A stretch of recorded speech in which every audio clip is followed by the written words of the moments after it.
You guys ready? I am. My body is Reggie Watts. Let's go. I equipped this shield because I thought it would look cool. Turns out it doesn't, so you know. Whatevs. For the first time in a while, I literally don't know where to go after killing the big giant. You guys told me, like, you don't want me to go up there and, like, party with fire yet. I'm thinking maybe I'll explore the rest of this area. Because, this is where I fought the giant, but this entire area up here, this mountaintop, I haven't been to yet, so gotta go north. We'll explore that, and then you guys can backseat where I should go next. I want to kill these hands because they tend to drop upgrade materials, right?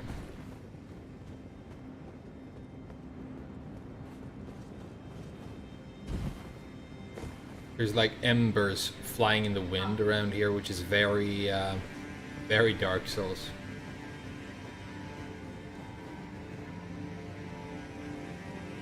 Go to Castle Sol. I think I've done Castle Sol. Hey, what's up, Kai Creates? I just killed a fire giant.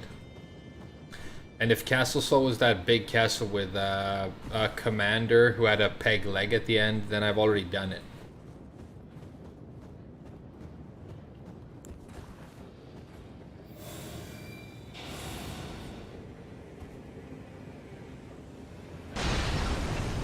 Whoa.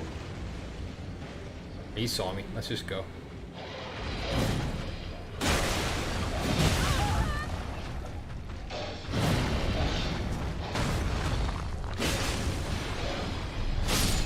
When these dogs first showed up in Caelid, like, I used to not be able to dodge those attacks, but now it's like super easy. I think I've gotten at least a little bit better since the early stages of the game. Caelid felt like going into like a late game area, but it was so long ago now. See, there's stuff here. He's killing the dogs. I've probably already been demonetized on this stream because I've said kill dogs, which I bet YouTube doesn't like because it's not good for 4-year-olds, and they are the main audience on this platform.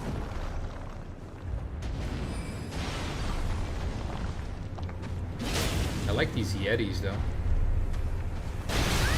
Oh, I see. So you guys have a little team up going on, huh? Where's your friend? All the way over there? Pull you away a little bit.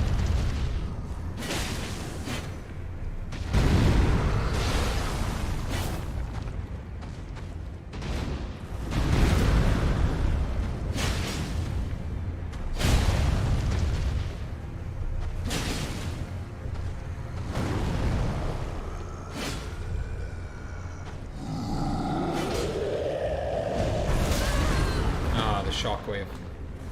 French shockwave.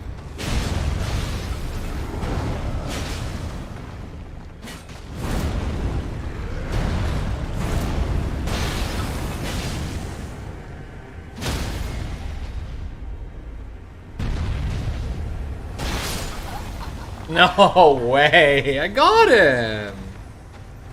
Alright, some spaghetti to start the stream, but you guys know I enjoy that. I don't enjoy real-life spaghetti. Spaghetti is by far my least favorite type of pasta, and I refuse to eat it these days because I find it, I mean, really quite disgusting. Which is weird because there are many types of pasta that I enjoy. But I do not eat spaghetti. Something about it just is extremely off-putting and makes me want to hurl. I don't know what it is. It's that it's soft, they're long and soft and sort of gooey and stuck together like some sort of like nest of worms. It's disgusting. And then somebody makes a bad bolognese, you know, with that. So it's like this orangey, very loose and like sloppy meat sauce. And it just looks like baby food to me. Ugh. You know, I used to do. I was an English tutor for this family of Japanese sword masters. This is a true story. um, and they were so nice. Honestly, I feel like I did them dirty a little bit because I was at school in Japan, and my teacher was like, "Hey, you're pretty good at English, right?" I'm like, "I don't know, probably." And she said, "There's this family I know, and they want their kids to learn English, so like they'll pay you to go once a week to their house and teach them." So I agreed to do it, and when I went to their house, it was a dojo. And they were all like, even the kids were like black belts in kendo, and the parents were like serious kendo experts. And they had attached to their dojo, they had like a shop where they sold swords and kendo equipment and stuff. And they were so nice. I mean, so very, very nice to me. But I had to eventually like lie to them and say that I was gonna leave the country because every time I went there, it was supposed to be an hour. Oh, I just did bleed with the Durando. I forgot that this thing has bleed. Right, this thing has bleed, which means that the fact that it does lower damage than the knife still makes it good, right? I should use this more. So they had 3 kids, or they had 2 kids, and then the niece was this. She was really cool. I forget her name. I'm sorry. But what happened was, right? I would go there. It's supposed to be an hour, but I would get there, and they would still be like changing out of their kendo gear. They'd be like, "Let's go into the living room. Hey, do you want something to eat?" The kid, the young kid, whose name was Masamune, by the way, I remember his name. These people were obviously very into katanas, because they named their kid Masamune, which is like, you know, it's like a samurai name, right? It's like a warrior name. And he was like 12. No, he was younger than that. He was like 8. He was always playing Smash Brothers in the living room, and he wanted me to play with him. And obviously I'm pretty good at fighting games, so I kicked his ass mercilessly. And then eventually we would do some like English class. I brought some material and try to teach them stuff. And then after that, they would like, "Oh, let's have a break. Let's have coffee." And then they would like make food and stuff. So I would end up spending 3 to 4 hours, like my entire afternoon, at their house. But I was still only getting paid for 1 hour of teaching time. And I realized that this isn't like... they're perfectly nice, but it's a gigantic waste of my time at the same time. And then the other thing that happened was that the niece, the girl who was like maybe... I think she was like 20, if I was like 24. Short hair, you know... obviously did a lot of kendo, so she was like, you know, in really good shape, but still very shy, you know.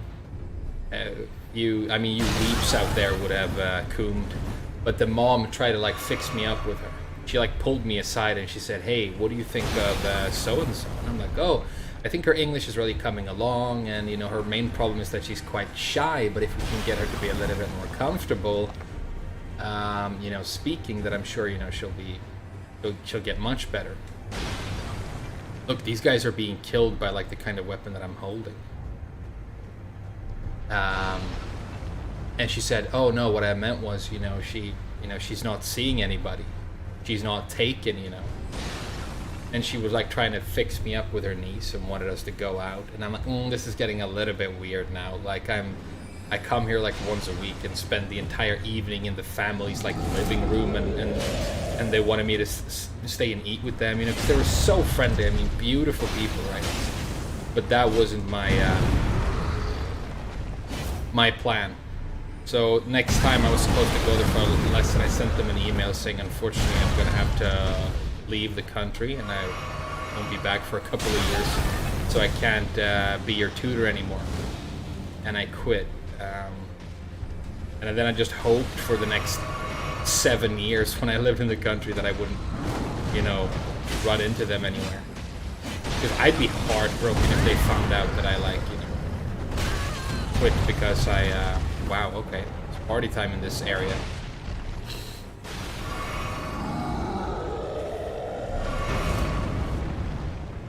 And I mean, it's touching. Oh, but the reason I remember that story was that we were talking about spaghetti, and that was another thing. Like, I really, really don't like spaghetti, especially not with a meat sauce. It's like, you know, one of these things that I just really don't like to eat at all. And they insisted that I stay for dinner, and she made spaghetti, right? So I was like forcing myself to eat this thing that I didn't really enjoy, and smiling and saying it was good, and it was this awkward situation, and the mother was like giving me looks and like, ah, you should talk to the niece, you know. I'm like, oh, this is getting a little bit weird. So I bailed. What do you guys think? Did I do the right thing? We gotta get rid of Jar Troll number 2 up here. He's like, you gotta pay the troll toll to get into this mountain. You gotta pay the toll troll to get in.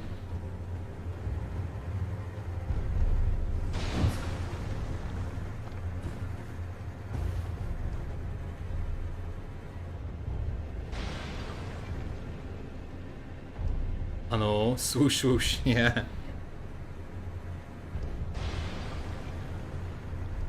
Yeah. I mean, I guess it would have been cool to, like, honestly become part of their family, and then I could be, and they could teach me the way of the blade, and I would be like, Tom Cruise in The Last Samurai, you know?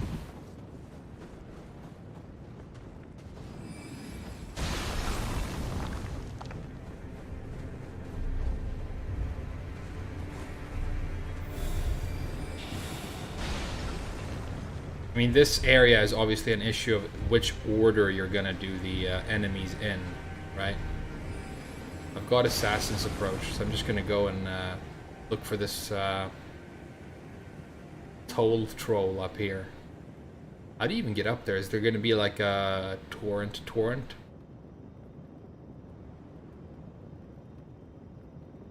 Ooh, secret cave? Let's live here. Yeah, praise the hole.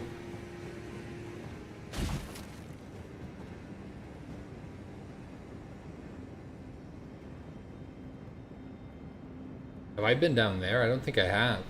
Like a lot of secret castles in this game. I'm guessing that these guys were all like giants at one point, and they're all gone. And somebody who had like a weapon that looks like this, or like arrows that look like this, just killed them all and left them here. It's kind of brutal. And that guy up there was the last one, and I cut his legs off. That's kind of sad.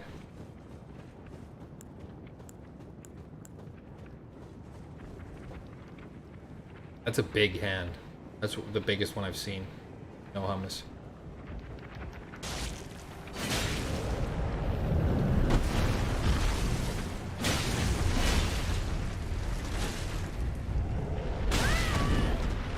He's buff. That's a lot of damage.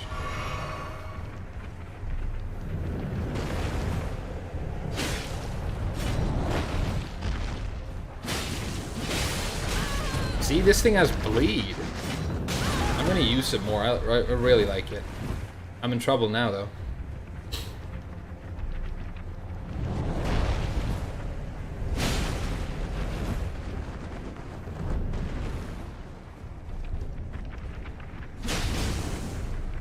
Oh no. One more. Woo! Get on my level. And it gave me heals as well. That's so sick. That's perfect. The adventure goes on. Who needs checkpoints?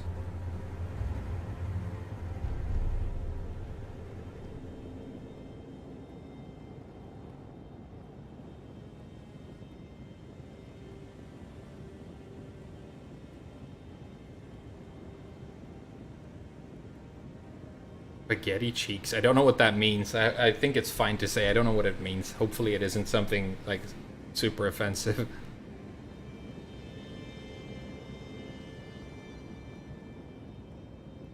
Hey, what's up, Yasser Nazim?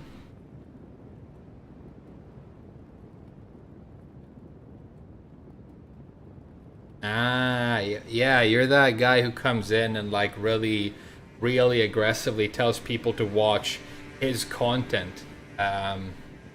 It's not, I don't know, dude. It's not, I don't think it's allowed strictly, and it's not really considered very polite. I don't mind, you know, if you recommend a video of your own or whatever, but you probably chill a little bit, because some people are gonna get upset with you for that. Just a heads up, dude. Hope you're having a great day, though. This how you get up here? You just have to brute force the climb?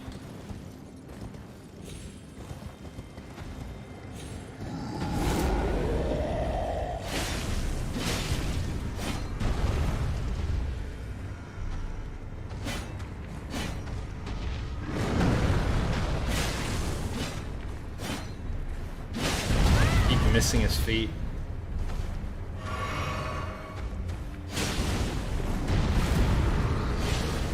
Good dodge, though.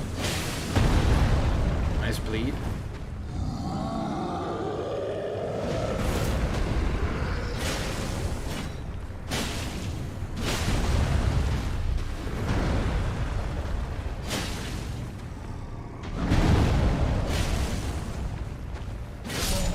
So far, I feel like my dodges are on point today. What do you guys think?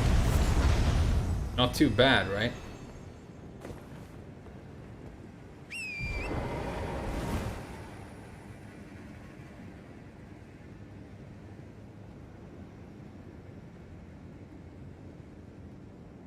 He's a bot?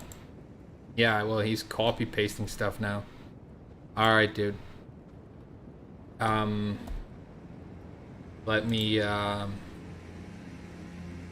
deal with it like a pro streamer, okay?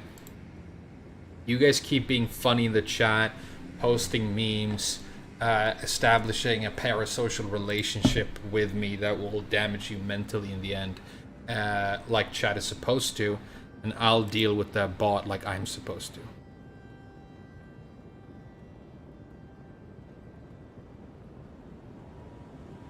You know, it's funny. I just realized that the button for banning him on the channel and the button for making him a moderator are right next to each other. And I very nearly misclicked right now. So I almost made the Dead or Alive bot mod. I should add more mods, by the way. I haven't had, like, a lot of issues with needing moderation. No censorship. Yeah, exactly. Like, I don't really want to censor. Like, if somebody wants to write something that's stupid in the chat, it's, like, kind of fine, you know? It's sort of what it's for. But at the same time, like, you know, bots and stuff. It's the same, like, in my Discord, I think I've only ever banned one person. And, I mean, he took it ridiculously far. He was talking about, like, we should execute this entire race of people. I mean, it was that level. And even if you think, like, you know, we should have radical truth and no censorship.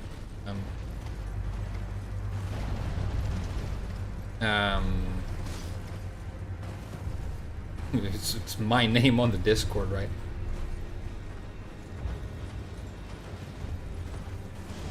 So is there nothing up in this mountain? And there's just a bunch of trolls fighting and that's it? That's kind of weird.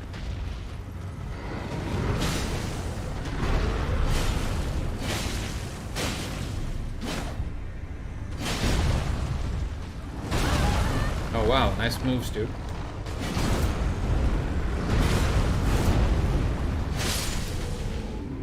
Nice bleed on the Durandal, man. I'm really glad I upgraded this thing. It's super sick now that I think about it. It's also like my favorite looking weapon for this build so far. Although it doesn't necessarily look like... I mean, it would definitely hurt with all these spines and fire and stuff, but it's probably not as good at, you know, cutting down a big monster as a huge knife or a sword. Alright, so we're trying to get down there, right?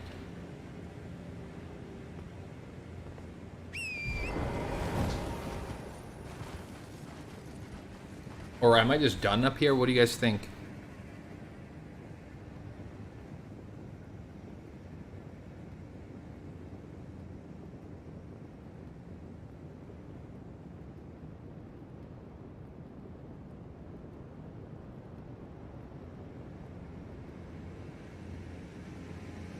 Mm, そのまま書けたら大丈夫だよ。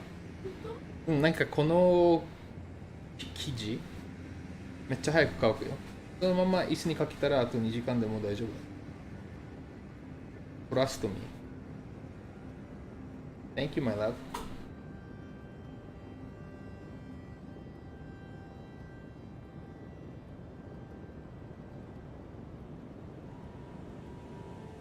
The strongest weapon in Elden Ring is a pair of balls. Is it these things? They look pretty cool. I'm guessing, yeah, it's a fist weapon.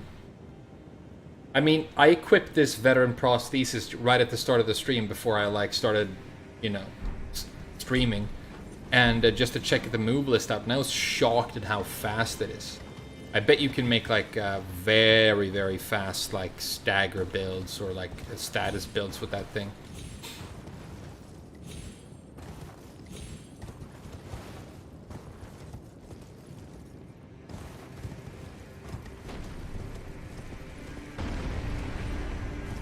Very big mountain to only have like one boss and one thing to do. I wouldn't mind if there was more things to do in the mountain. But, these guys are so weak to fire.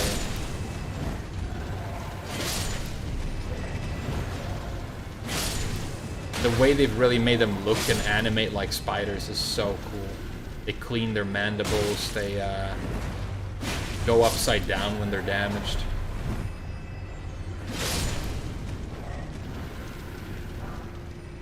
Somber 7. Nice.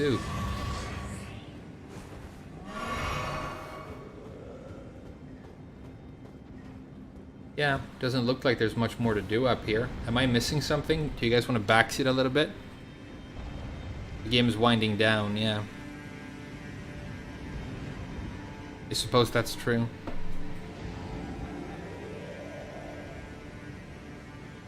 Yeah, I did grab the medallion piece at Castle Sol. I have done that.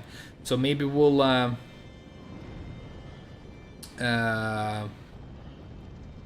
go sewers? Sewers. Okay. Let's go to the sewers. You guys told me about the sewers before. I never found them, though. Look, there's going to be an entire area up here as well. Are you guys sure I shouldn't keep exploring the mountain? Okay, let's do sewers.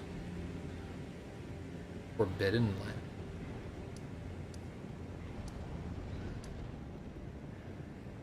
Don't know what this blue thing is. Okay, let's go back to the capital. Which one is closest? Should we go to Avenue Balcony?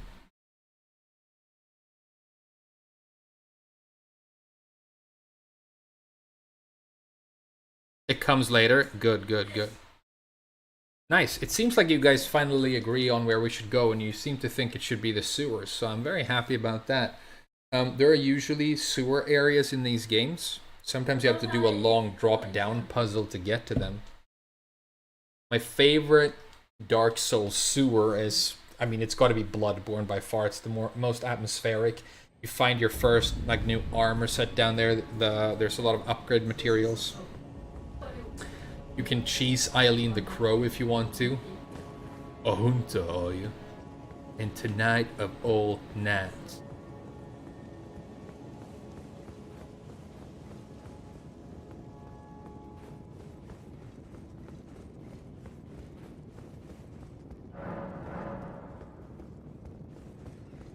Look how cool my character looks, dude. It's crazy. These armor pieces weren't designed to go together. Not even the weapon. You can really fashion souls in this game.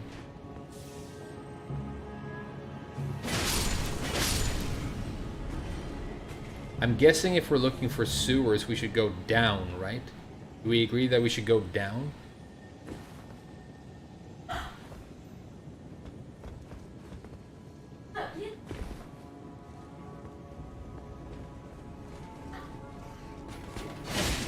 Oh, it's one of these guys. They're strong.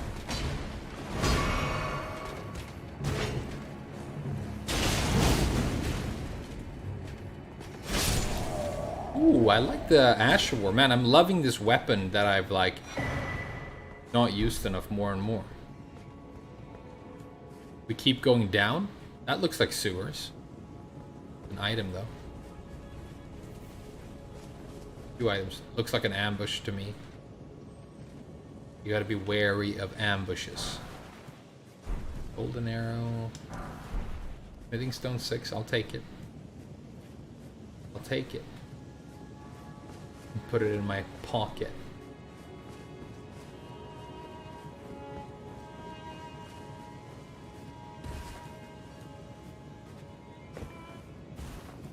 I mean, I feel like these are sewers, right?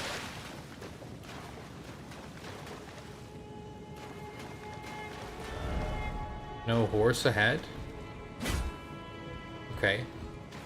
There's no horse anywhere here. These feel like sewers.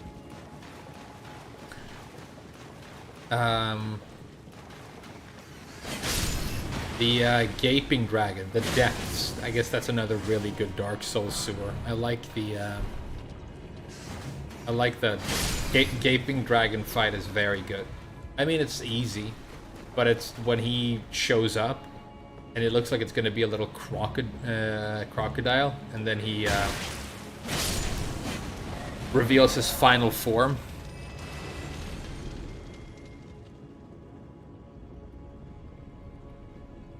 There should be a hole somewhere. Okay, we'll find it. We'll explore and we'll find it. There's always like a bunch of stuff, and oh, look at that. See, there's a bunch of stuff. Wow, look how big this area is. So much I haven't explored. We got string and everything. Whoa.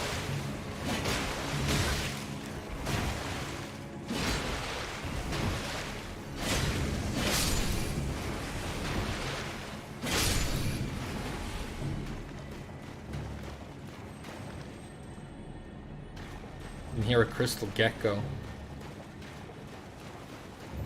Oh, I've been had. It's gonna be an ambush, right? No? Yeah, thought so.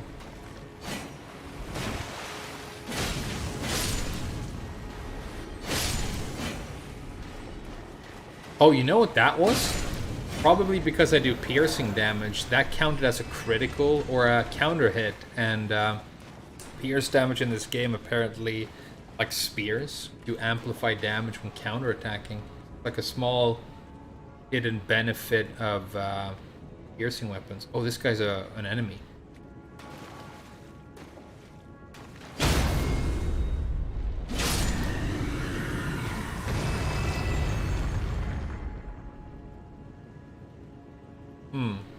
That seems like a one-way drop, so let's explore over here first. Damn, wow, look at these large areas that I haven't seen before. It's strong?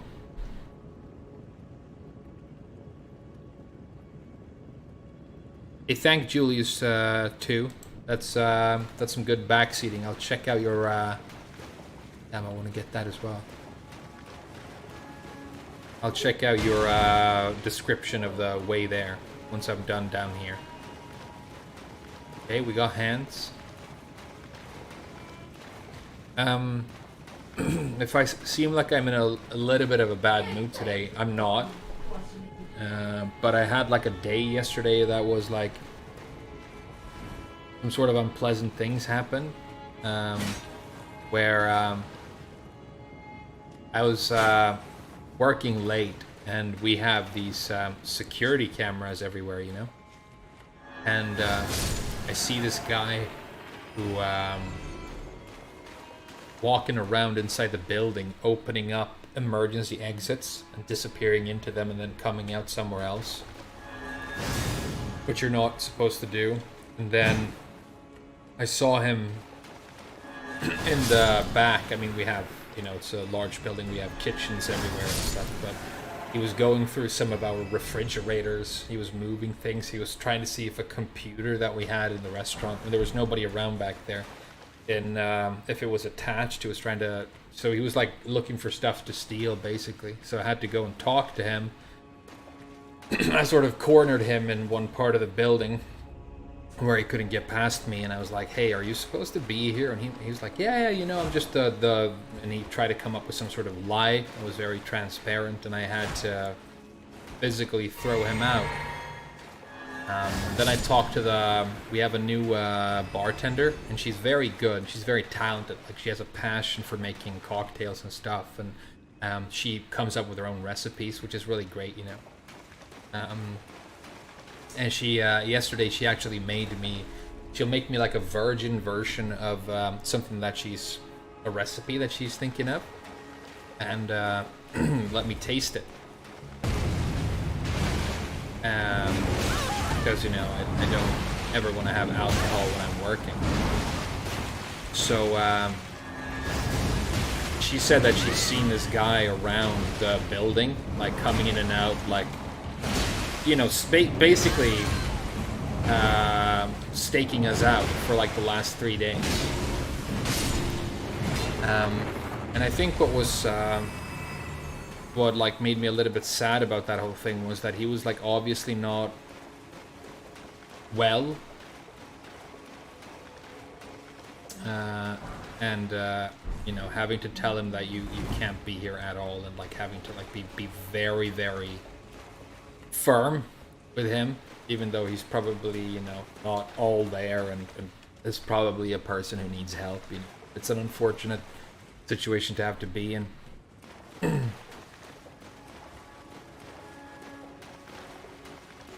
But, you know, I had to think about doing my job properly first, and his feelings second.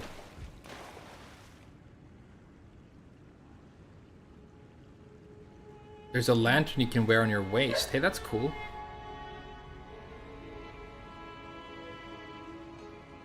Should have called the cops. I mean, I've oh, you've been a bouncer? Yeah. I mean, I've had to bounce a bunch in my days as well, and I've only ever really lived in countries where people. Oh, look at this secret little Grace house. Let's move in. Like, I wasn't worried. First of all, he was. I'm not a really big guy, but he was smaller than me. So if he, you know, decided to, like, you know, go for me or start something, it wouldn't have been a problem. Hey, remember Lionel? He kicked my ass for like days down in those depths. Him and his friends. Deathbed dress. Oh, is this like Fia's bed? Hey, Fia, is that you? Or is it just somebody Fia slept with when they were dying? Because that's her thing, right? A cool idea for a character, not gonna lie. Deathbed companion. Scathes armor. Fingerprint armor.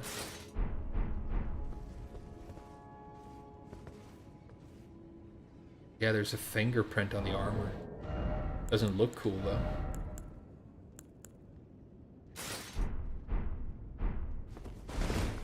I kind of love this in a way. In a way, it really fits. I know it doesn't seem like it, but in a way, this really fits. Oh, he's got like a Three Musketeers motive? Because you fought him with his two friends, the fight. Yeah, that's pretty cool. Good stuff. Deathbed dress. Ooh. Do you guys want to fashion Souls a little bit?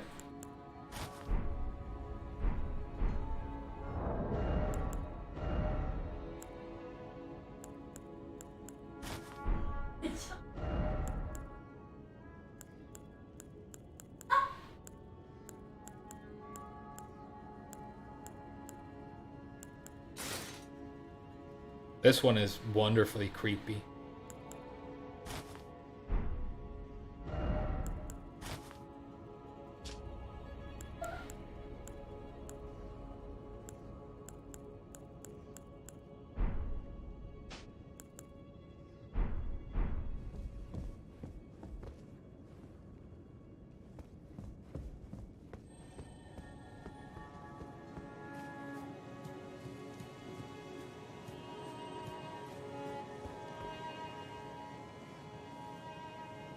The dress makes you deal less damage?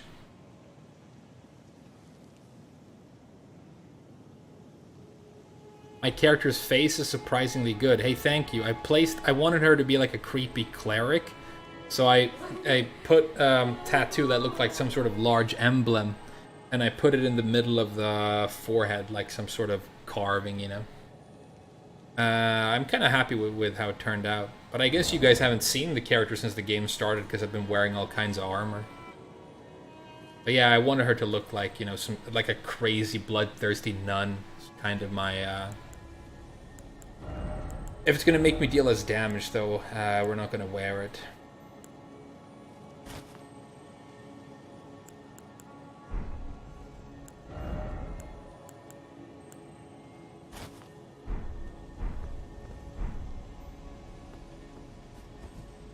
Oh, look, it's an omen killer. The Capper Demon. Didn't know there were... I thought there was only, like, one of these guys.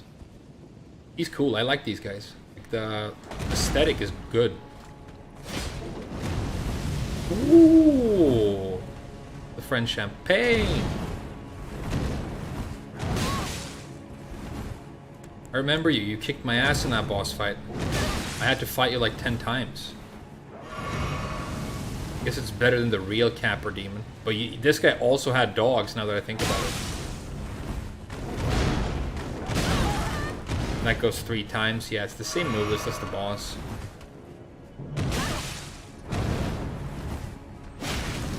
Oh wow, look at the damage I'm dealing. Maybe he doesn't like fire. Oh, maybe he does like fire.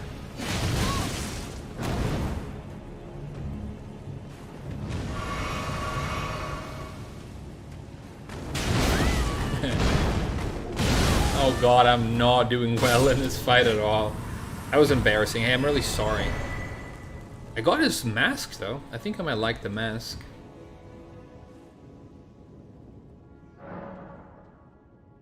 It heals your allies. Okay, so it's like a self-sacrificial dress. Because Fia is kind of like that. That's pretty cool. His weapon looks like it would hurt. Yeah, kind of.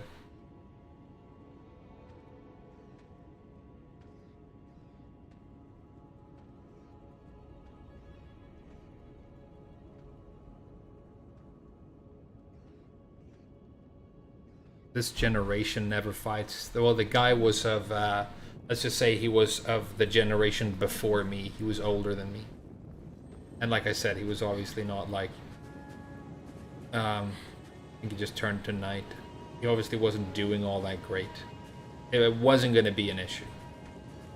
I mean, I don't think I'm some sort of badass and I have these like secret strats for winning a street fight, you know. And I haven't taken MMA, but I've taken like some martial arts when I was younger. Like a couple of different ones, and I've also unfortunately been in like a couple of fights. Never that I've instigated myself. I just had the really bad luck ending up around people who were aggressive and trying to hurt me or somebody else, you know. I haven't lost so far. Which, I know, you know, you meet somebody who has a weapon or who has training, obviously they're gonna flatten me, but they don't. I usually handle myself okay.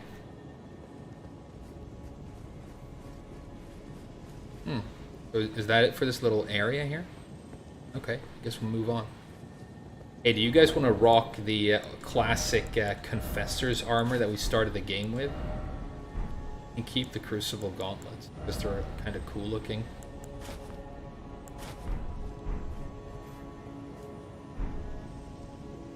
It's a very creepy helmet. I like it. But with this, you can sort of see my face a little bit as well. What I usually do when I create like a character in these games is I'm not going to sit there and like design every little detail of the face. And another thing with the character creators in this game is if you do, and it looks good in the character creation screen, you go into the game and the actual like in-game lighting hits it and it turns out that it's just weird, you know, it didn't really work that well. So I'll take a default face and I will just modify it a little bit to where it's completely unique, you know. So there's no character that's gonna look exactly like mine. And then I also obviously like, you know, I wanted this character to be very pale, like she's been wearing a hood the whole time. She's like a sneaky little fucker, you know. Okay, so what was the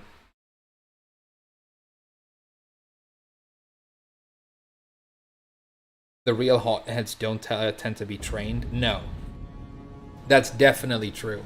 You know, there's a kind of person, and you've all met them, where they're obviously looking for somebody to fight very aggressively. They'll be looking around inside a bar, and if you meet their eyes, they'll be like, "Here we go," and they just go up and they're like, "What are you looking at?" Because they really want to. Like, those guys are usually, not only are they usually like drunk, they're also like usually very stupid. They're at the mercy of hormones and adrenaline and probably mental illness and just general dumbness swirling in their body, right? You know.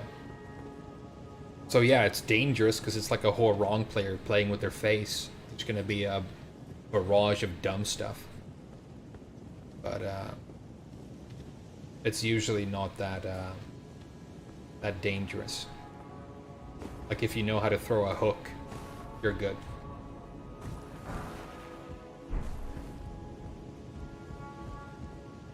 Alright. So, this is very Bloodborne, this area. Where is the sewers? Do you guys want to remind me?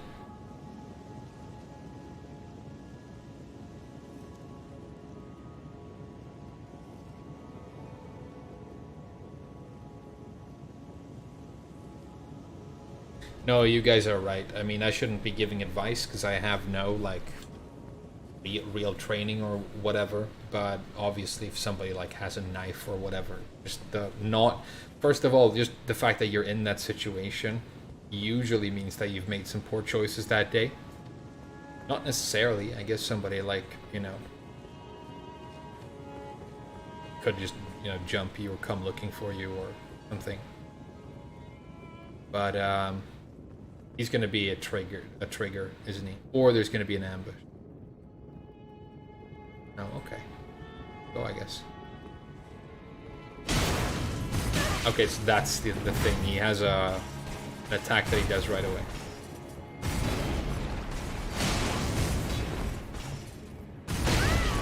A little bit too late on the roll right there.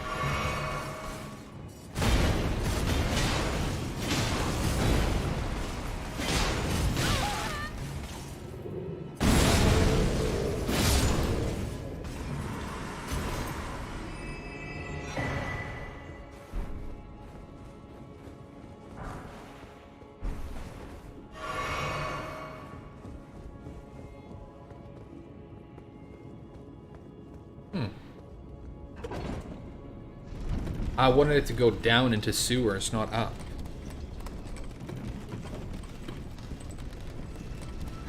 Okay, thanks, Julius. Keep walking while hugging the left until you see a sewer hole and jump down.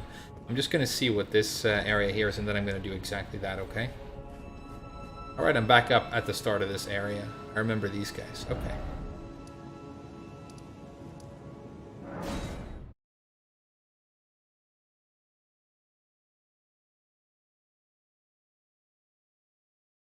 So we're gonna walk, hug the left wall, and look for a hole. Do you mean this left wall?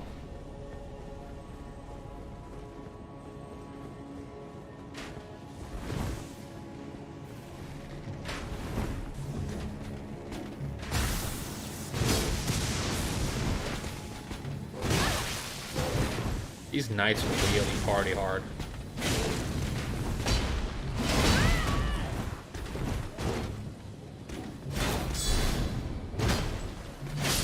They also guard counter.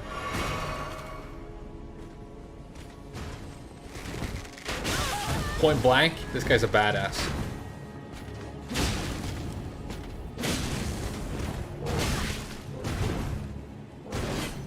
Ooh, anime fights. Anime fights.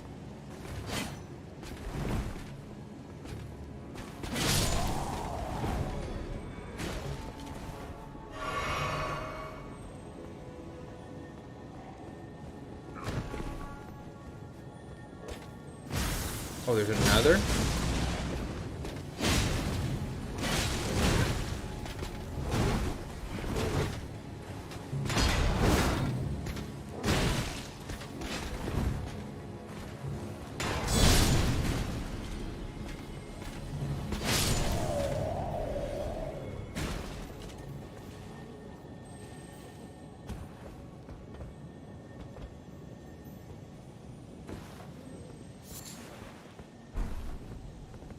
Is it this thing?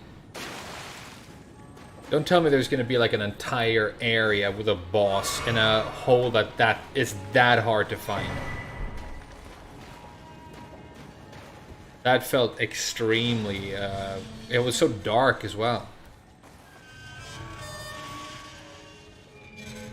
You're in the sewers to Raven Pines. Hey, that's cool. Is this it? The music changed. Feels like it could be.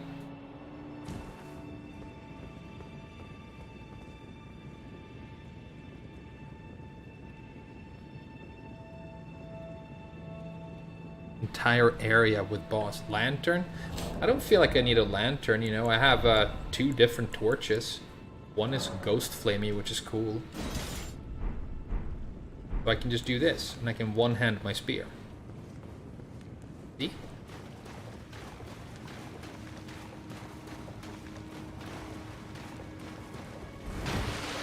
Oh, it's making me fat roll. Guess we can unequip the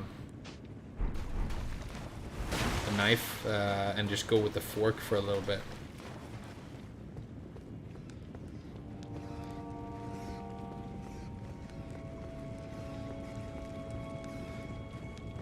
Are they running from something?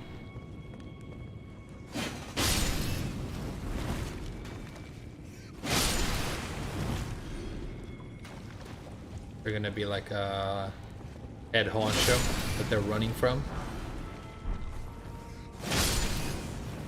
Very passive rats for a Dark Souls game.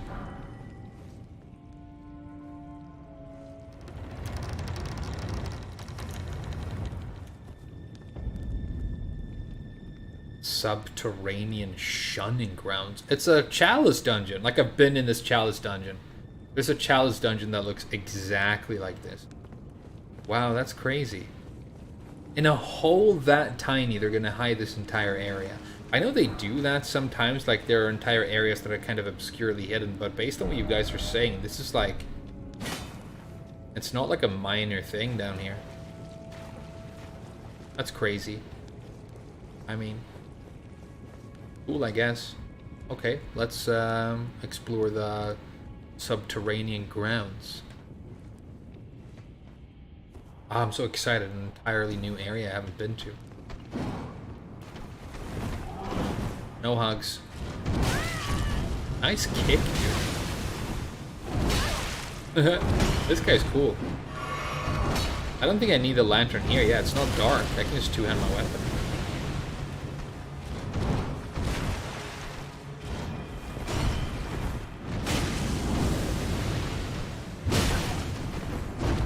Wow, these guys are really strong. For like a normal enemy, they're not bad.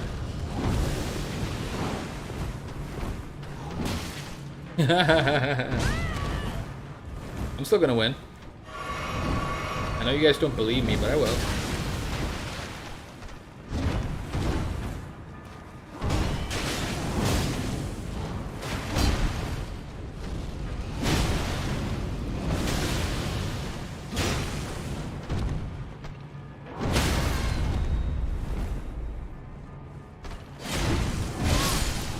Wow, that was such a messy fight by me. I didn't do well at all.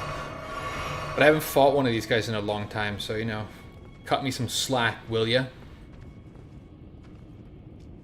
Look how cool he looks carrying that giant knife. I like these guys.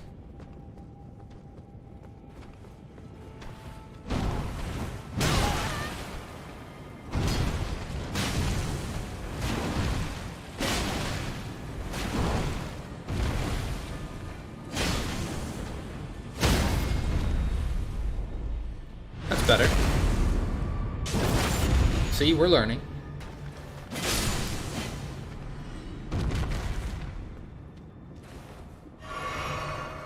Gonna need a grace, though.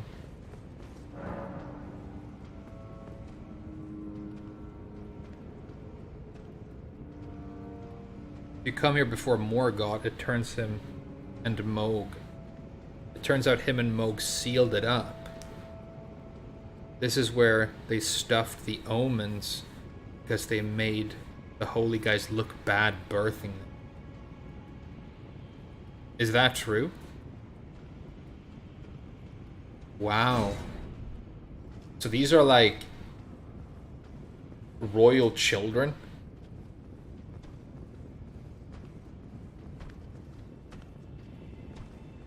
That's messed up. Can you backstab them?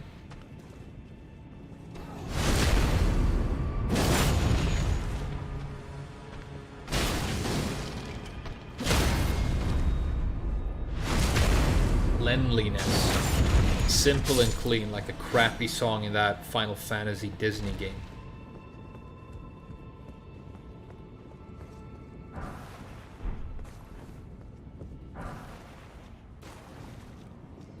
Blood-soaked mask. That sounds pretty cool. This thing.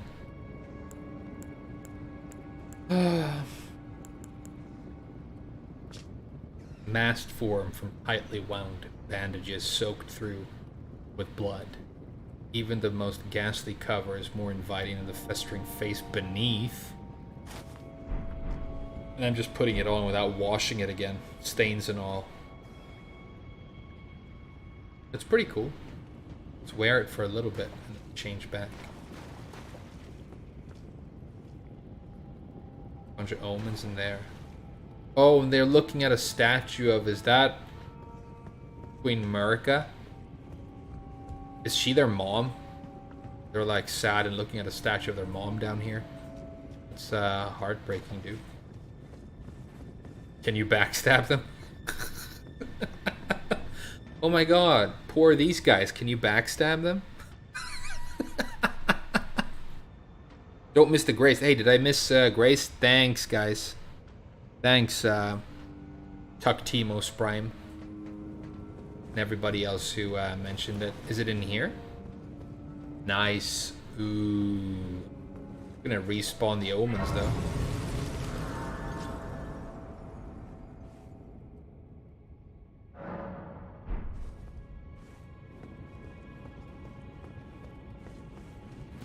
Yeah, it did. Fine, though. Let's go. This is the Bloodborne-iest area so far.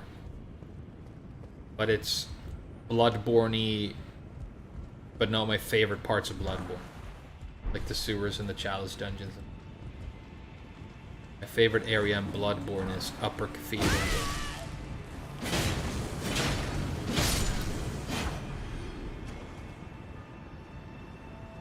It's got the whole church thing going, but it's also like alien and scary. It's kind of the perfect Bloodborne area.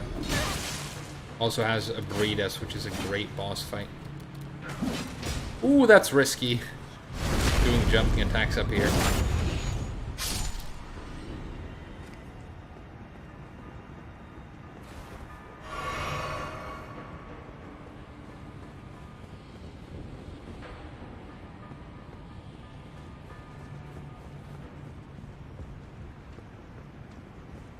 It also reminds me a little bit of that weird water temple in Majora's Mask.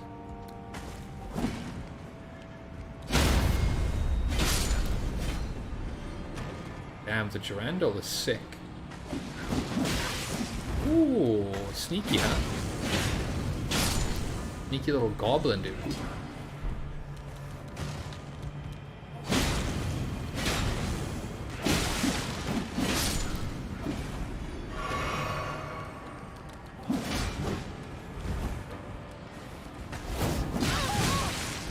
Damn, these guys do damage.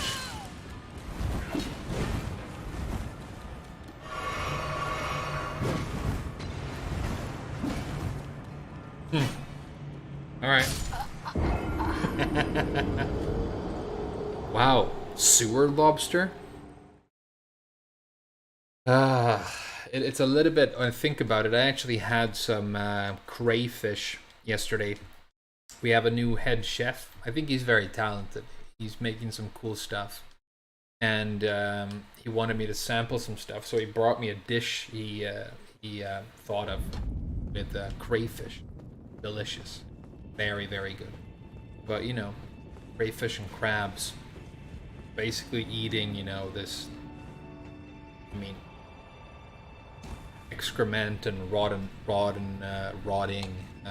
organic particles constantly cannibalizing each other. Surprising that the meat is still... oh no. That the meat is still so very good, you know.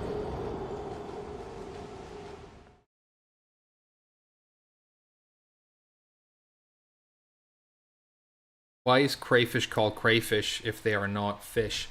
There's a famous biologist called Stephen Jay Gould, and he had this theory, or this controversial big statement he made, you know, at the end of a very long career of studying marine biology. And his conclusion was that the term fish doesn't really refer to anything or mean anything, because obviously fish are very, very ancient. It's a very ancient form of life. You know, you can look at an elasmobranch, you know, a cartilaginous fish like a shark, and they've been the dominant predators in the oceans for, like, I mean, probably hundreds of millions. And yet, you know, you can have them, and then you can have something that is also considered a fish. I mean, the term fish is applied to lots of things that aren't even, you know, shouldn't be categorized as fish, like invertebrates, you know, jellyfish, hagfish, crayfish, starfish. I mean, completely different parts in the tree of life, you know. They don't go together unless you go very far back to, like, primordial Earth, right?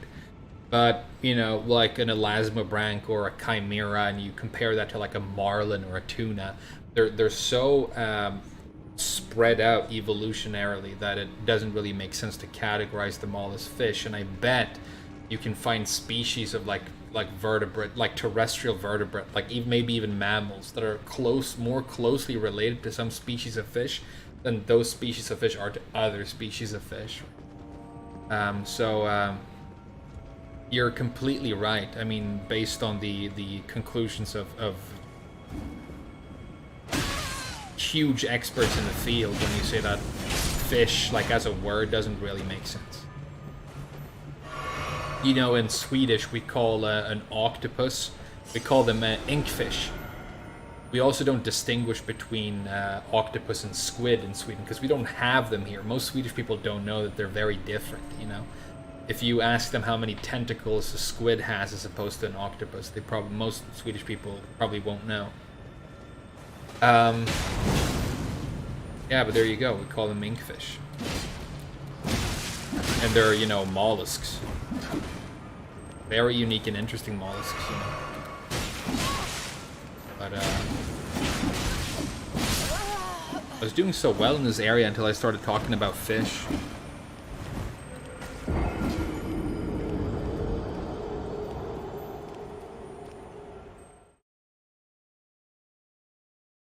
I feel like you're about to troll me, like when you told that kid to stay in his lane.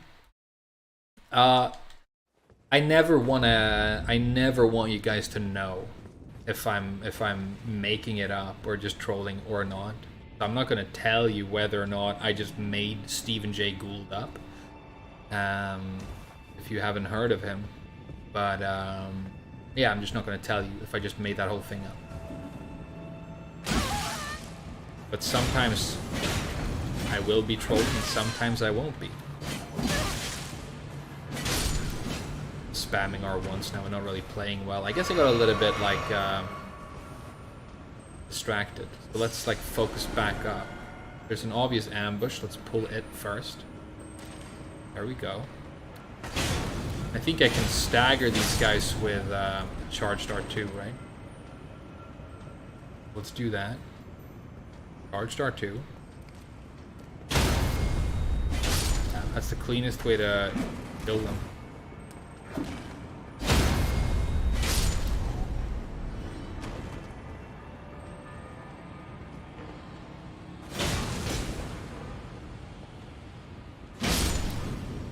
nice. Okay, nice. Gotta constantly look for these goblin ambushes in these sewers. It's a cool idea for an area. It's something new. Platforming, you know, the main challenge being fighting these guys while staying conscious of the platforming. It's, I don't think it's a kind of area that these games excel at, but it's kind of like there's always going to be a big giant swamp of poison that you have to walk through. It's almost like a tradition. You have, you know, in Bloodborne, you have the rafters in the hospital. You have the rafters in all kinds of churches in these.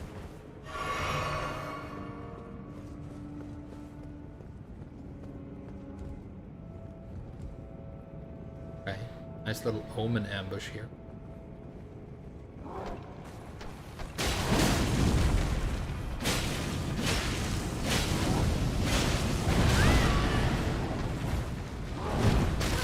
Ooh! This guy has secret techniques. Kekke Genkai. Nice bleed. The Drandle is sick.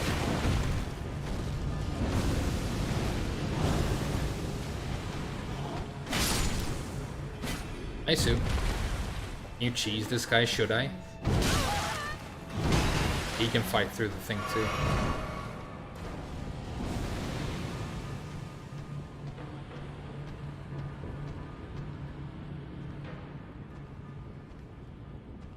Would you like a new Bloodborne game or an optimized Bloodborne game? I would like a new Bloodborne game. Or an optimized Bloodborne, but I've played Bloodborne a bunch of times. And if I was going to replay one of these games again, I'd play Elden Ring again. Because it's just, I mean, obviously, I would say roughly 3 times as long based on what I know so far. More build variety, more different weapons.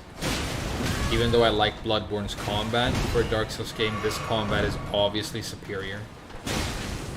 So, Bloodborne I love mostly for the aesthetic and the atmosphere. Although obviously, like I said, the combat and stuff is good as well.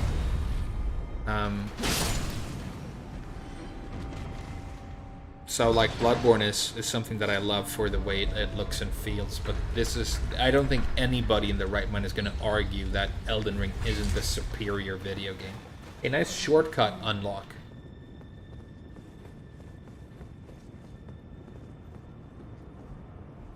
If Bloodborne came out for a PC, like optimized, it doesn't have to be like an HD remake the way they did with Demon Souls, but just, you know, maybe some better fidelity, and just the fact that, I mean, it could be the exact same game, just it's on PC, you know.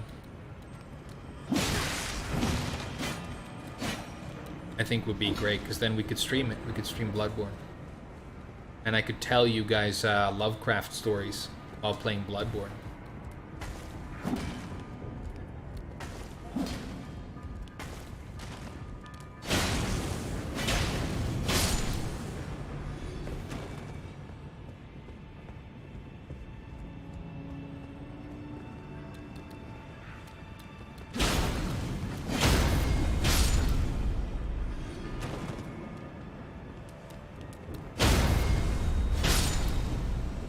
Alright, nice and clean now. I shouldn't be talking too much about fish when I'm trying to fight goblins, you know. My grandma always used to say, you can talk about fish when you're fighting goblins, Frame, but don't talk about fish too much, else you'll get stabbed and lose all your souls.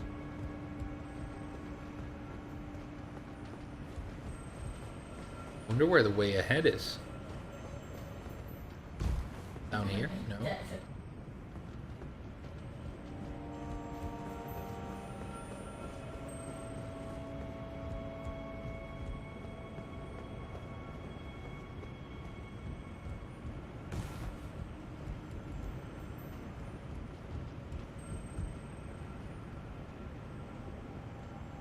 Should check out Lice of P.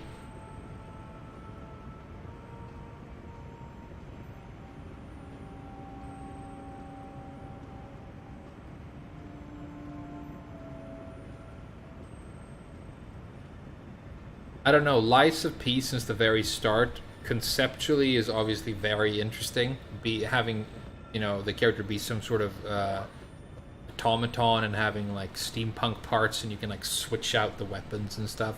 I mean, that part is obviously a very, very fun idea. But from the very start, it felt to me like a small indie game that might be good, but it's not going to have like the intense level of quality of a game like this.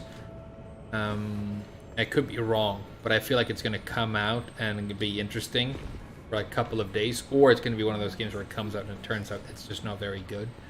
And I'm sorry if that sounds negative, but that's the vibe I got instantly. I felt like they were, based on what they were showing in the trailer, it all felt a little bit basic. But I mean, if it comes out and it's sick, it could be really good. There are like 3D action games like that don't have the massive budget or the massive amount of polish that a game like this has, that I still love and enjoy. There's a game called American McGee's Alice, and there's a sequel to it for, I think it was PlayStation 3, called Alice the Madness Returns. I wouldn't say it's a fantastic, like really high quality game, but I really enjoyed it. I mean, I fell through the ground a couple of times and stuff. But you journey through this, these different worlds, and her dress changes, and you have the Vorpal Blade, which is a reference to like an old Lewis Carroll poem called Jabberwocky.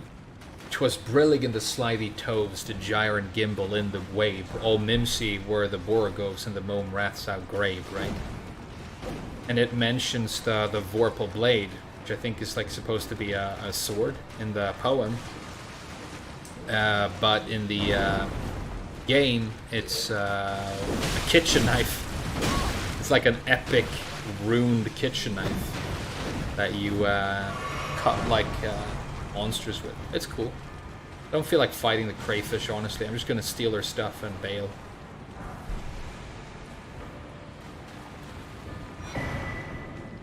Moog's shackle, huh? Oh, so is this where Moog was imprisoned? That's crazy. Is this his prison? He was hanging out with the crayfish? Oh, and did he make this hole in the wall and escape? Oh, they almost got me. Is this how he escaped? He found like he made a secret tunnel, and then he went and he became like a Lord of Blood. That's the case. That's very cool. It's good visual storytelling. Yeah, this is obviously not a real doorway. It's something that somebody powerful has broken up.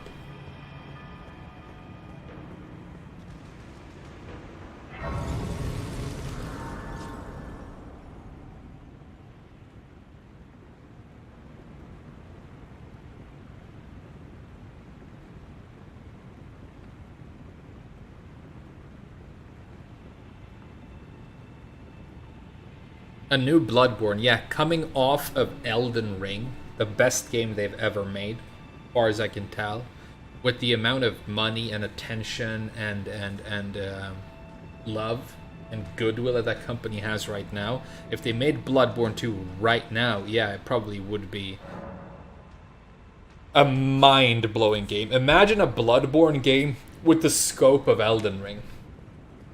I would, I mean, it would be probably my favorite game ever made.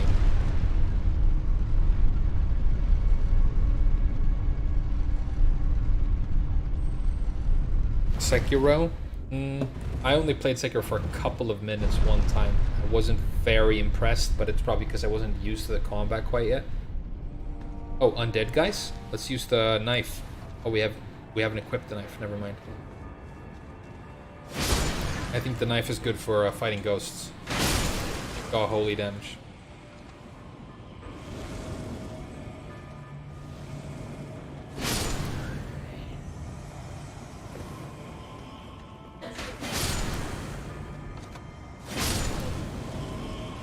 Okay, so I feel like these guys are going to endlessly respawn. I'm guessing there's some sort of necromancer somewhere. It's another tradition in these games, right?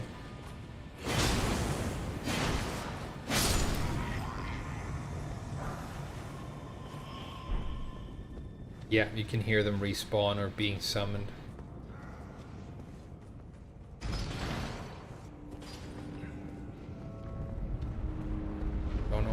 did. Oh, now I do. Oh, nice! Am I back somewhere I've been before? Is it I am. It's another cool shortcut. This sewer area has like the classic Dark Souls clever level design.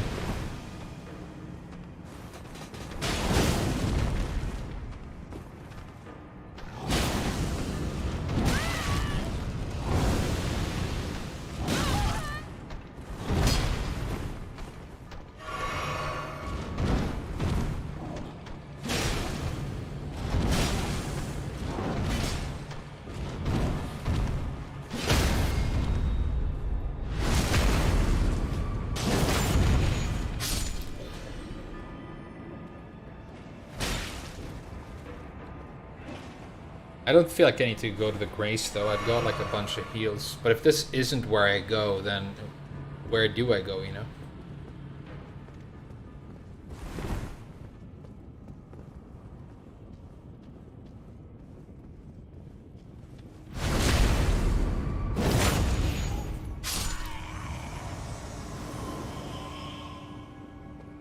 Yeah, you can hear... I'm guessing it's not the sound of them, like, dying. I think it's the sound of them being summoned. It sounds like it's coming from over here.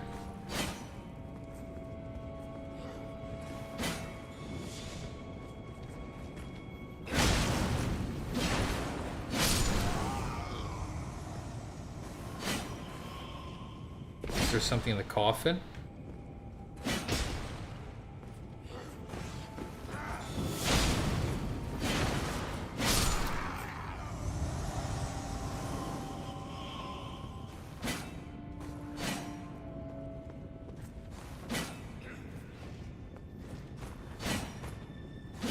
I guess.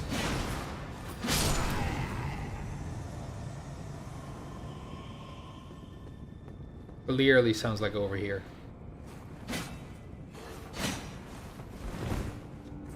Let's kill him here and see what we can. Dude, you had like secret fire stuff? Okay, now let's listen again over here. Now it sounds like over here.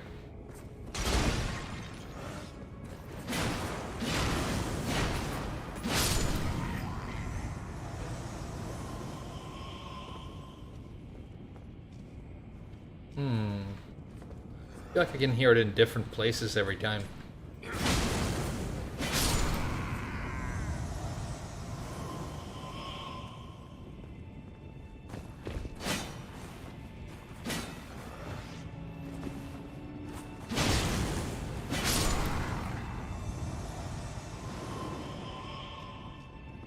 Gotta go back and check down here. Yes, it could be like, Oh, wait!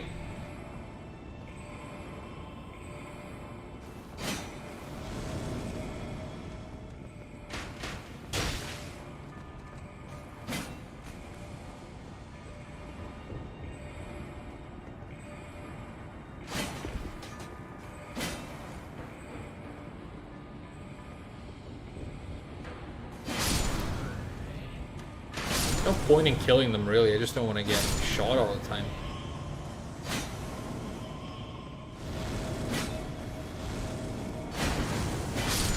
Like, it almost has to be a secret passage. Like, what else could it be? Hidden path? Hey, thanks for the message, dude.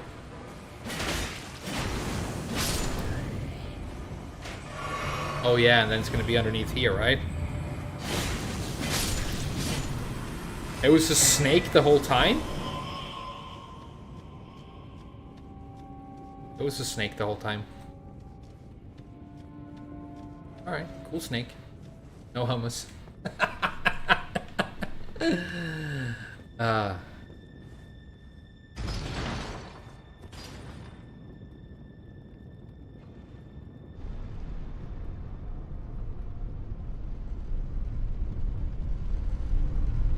IQ check fail. I feel like I got it in the end, though. And I think those messages, yeah, I mean, the messages are like... I think they're an intended thing. Like a message like that right there is going to be highly rated, and from like obviously knew that it was going to probably stay there once somebody made that message.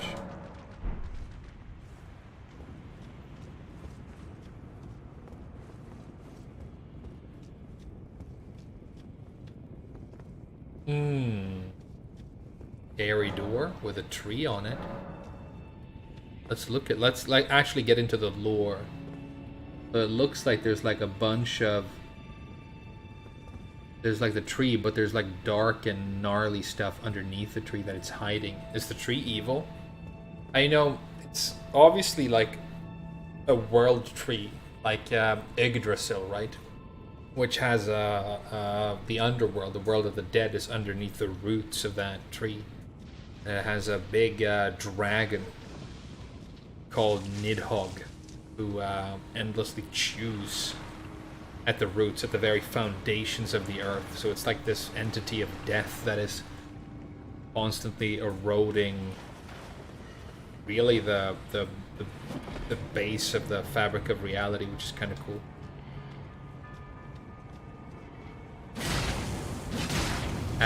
And at the very top of the tree, the world tree in Norse mythology, there's an eagle that sits looking out, like a god eagle. And the god eagle and the dragon, they're kind of opposites, and they don't like each other. But they're actually kind of being tricked into not liking each other and fighting by this squirrel. There's like a trickster squirrel.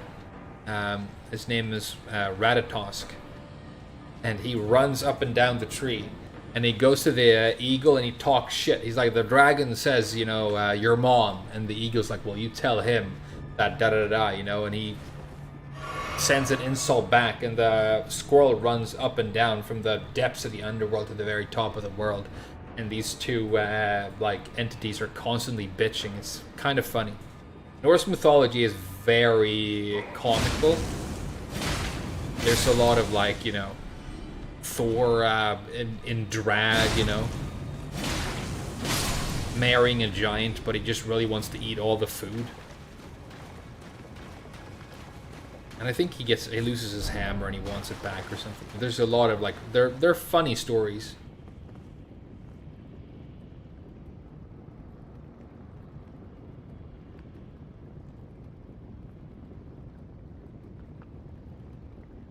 The main theory is that the Ur tree infected the primordial tree that was in this world. Oh, so it's like a fig, or not a. It's like a ficus. Is that what it's called? There are like trees that basically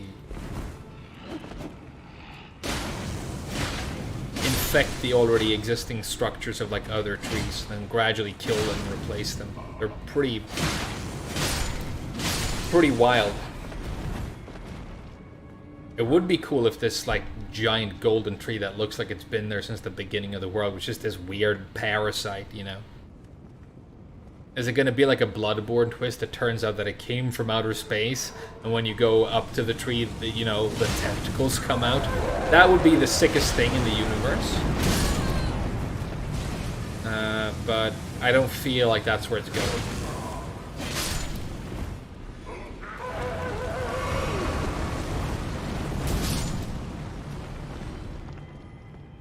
Okay.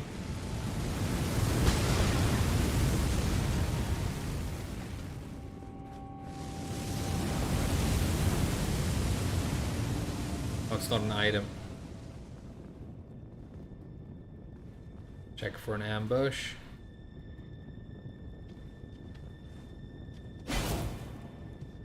Okay. I think it's Queen America. Captain America again. What's up, Omen dude? Kind of a horrible place they put these kids to live in.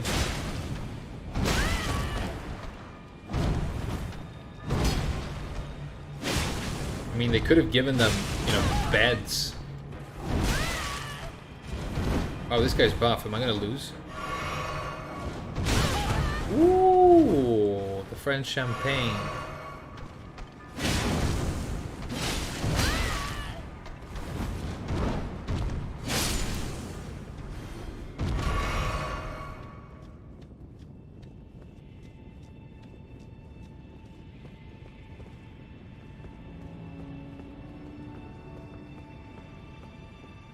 Okay, so that's that. I've been down there before.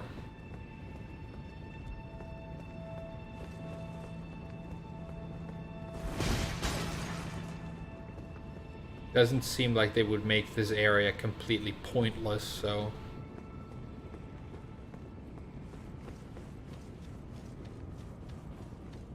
Right? Oh, you came up here for these dumb flowers that I don't want? Okay. Let's light it up. See what's going on, you know? I feel like there would be a message if there was a hidden path.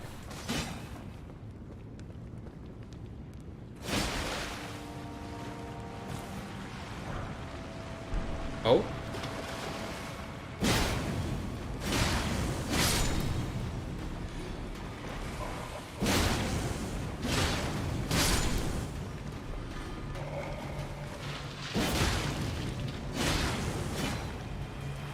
This is horrible. Are these like omen who have like decayed to the point where they're just like a skeleton now? Because they're kind of larger than human skeletons, right?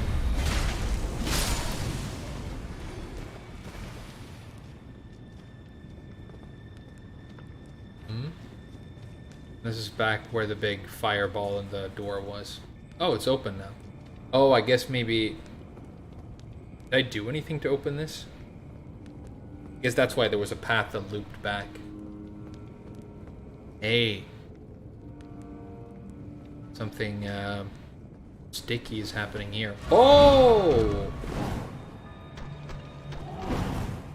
No hugs, dude. No hugs. I know you miss your god mom, but...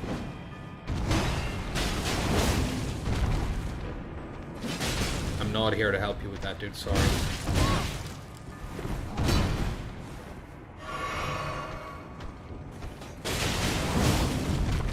This, Ash of War, I mean, for certain fights like this one, it's kind of sick.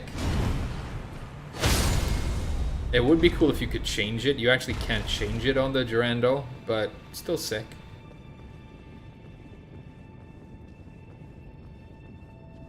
Yeah, hope that was the... Well, let's not walk on the bones, he's gonna hear us. Launch the bones. Lots of little cool, gameplay choices in this game.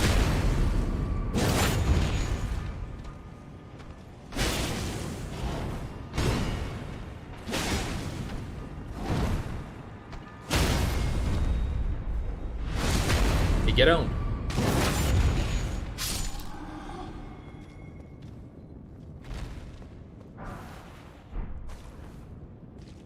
Oh wow, the tree is like eating the people. Are these gonna be like, are these the roots of the Erd tree? Coming down here and like eating these people? It would be sick if it turns out the tree is evil. I like that idea. I want to go home. Yeah, me too, dude. Looks like there's stuff in there. Again, I don't think this room exists just to give me a golden rune, right? Gotta be something else. Or a shitty flower.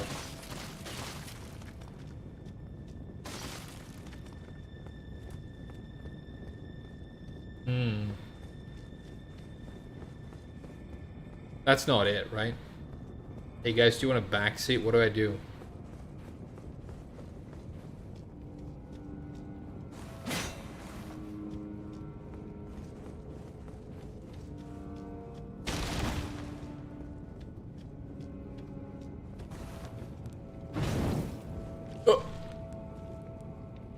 I was thinking, like, can I burn it with a torch? Is it alive? Oh my god, that's disgusting.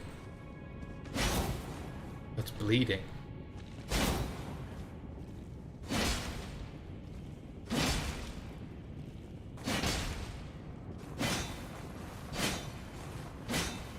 Totally feels like you can break this, right?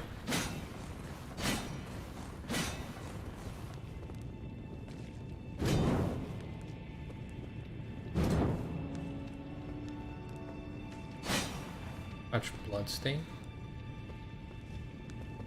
This is the guy who sucks at fighting Omen, huh? Using some sort of katana, twin blade. I mean, everybody just, you know, hive minds their weapon choices. This thing is bleeding too. How do I get through though?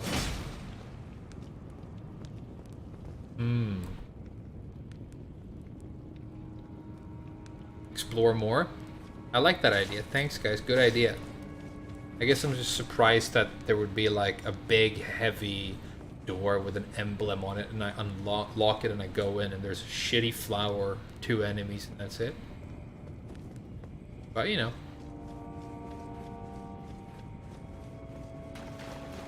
I also think it's interesting that I fought enemies down here and walked up the stairs, and then when I dropped back down, new enemies spawned, and I hadn't touched Grace.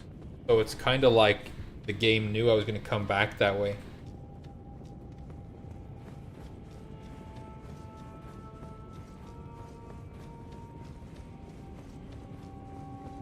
Fire's gone, huh?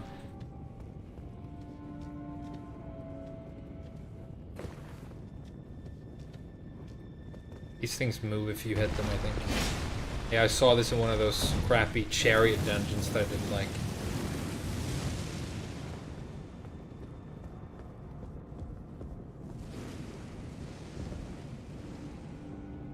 More goblin dudes. Okay, so they have a nice little chapel with some candles. You know, they still worship. I'm guessing this is their mom. She's holding something. Man, I'm getting into the lore of this world now. Was not my plan. For some reason, I feel like this area down here is more conducive to actually, like, caring about details. Oh, that's the most obvious ambush I've ever seen. Could be wrong, though. Like, when a backstab looks too good to be true here, it usually is.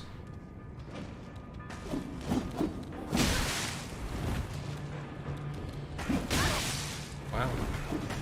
You guys are buff.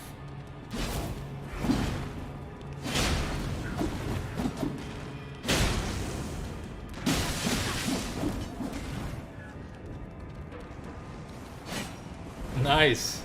Goes in and then back out. He's like he's baiting me like a Jack player.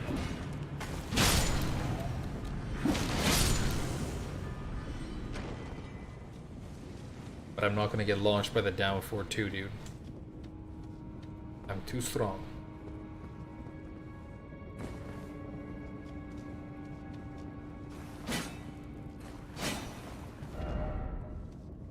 Me ahead? Hey, thanks. Basically enemies everywhere, but I guess it's good advice.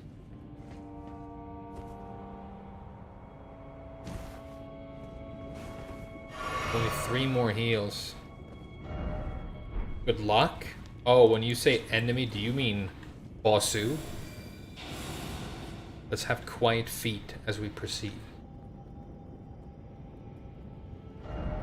Don't give up. Oh, is it like a really hard fight?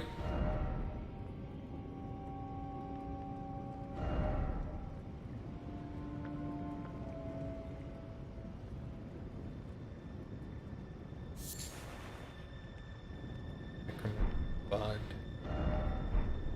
First off, well done. Huh. Don't know what I did, but...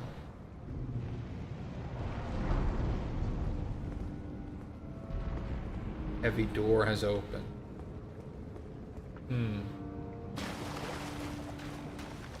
Maybe we'll go back and check over here now.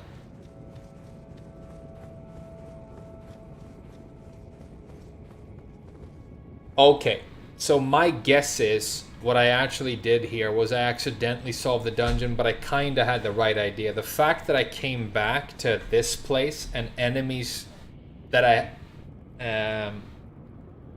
even though I'd already cleared of enemies more spawned, means that the second time I dropped down to this coffin-like area. And also the fire-breathing thing was down even though I hadn't hit it. So it wasn't the same area looping. It was another area that was identical to the first. And I went down there and fought those omens, and it was to make me think that there was nothing down there. But this is a different door.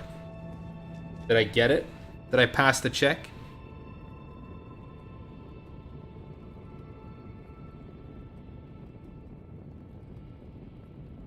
Okay. Well, the fact that the fire breathing thing was down and the fact that enemies that were obviously on a trigger, it was weird. So, yeah. Did I pass your test game? Did I pass the chest chat? If it's a boss fight, I want to wear my cool favorite armor.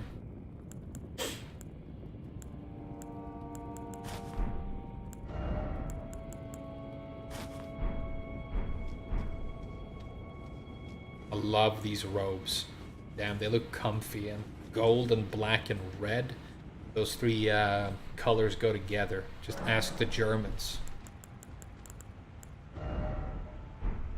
Not Ashes of War. Bazik. I think we're gonna do fire here because I'm using the Durandal, right? Temporarily boosts fire attack. Yeah. Unless the boss turns out to be strong against fire, then I'll re-equip the knife and I'll do a holy tier instead.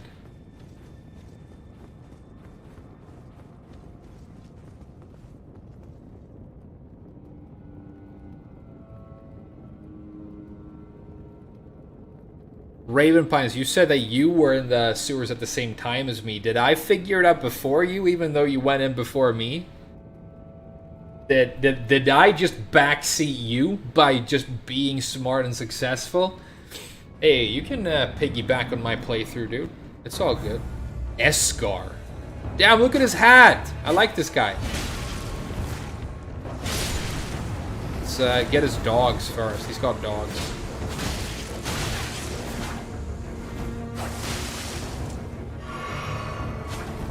Hey, this guy's sick.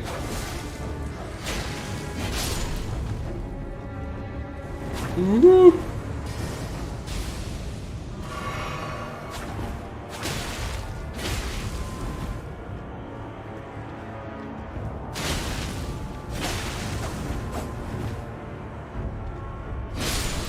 That's not it, right? Huh?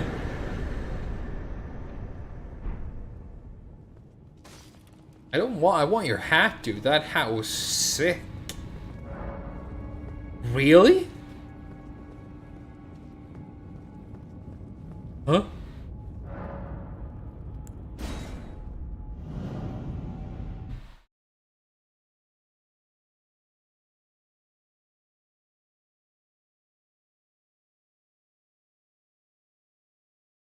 Oh, I came here a bit too late. Yeah, that makes sense. I'm guessing that the idea is you come here when you first get to the capital, or maybe after or around the time you fight Morgot or Morgot. Don't know if he uses the French pronunciation, but oh. But what do I do now? Am I done with the subterranean groundy grounds?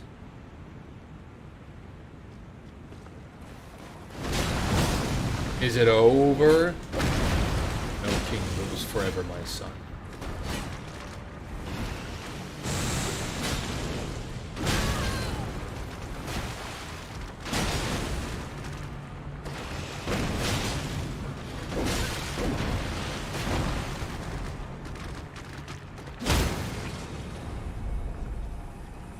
Lobsteronis are pretty buff, huh?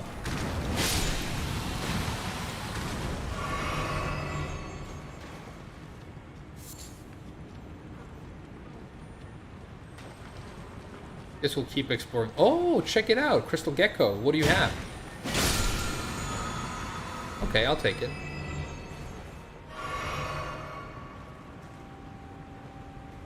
There's one more lobster, yeah. Just fight him.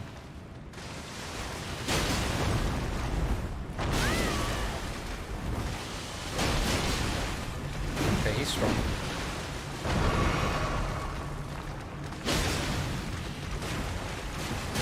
Yeah, it's gonna be a grab attack. I was just gonna say, oh, that's so cool!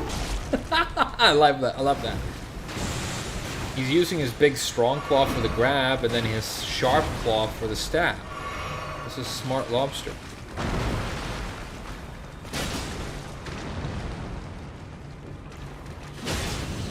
Nice jump, dude. I'm totally brute forcing and heal tanking this fight.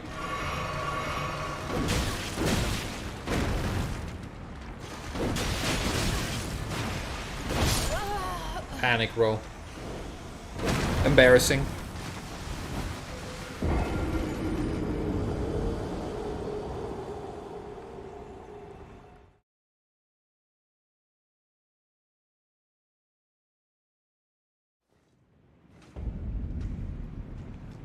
Crayfish just hit you, it's normal. I'm 30% done with the shunning grounds. So that was like a pocket dungeon within the shunning grounds. Is that it? Yeah, that's pretty cool. I like that. Pocket dungeon. With pocket monsters.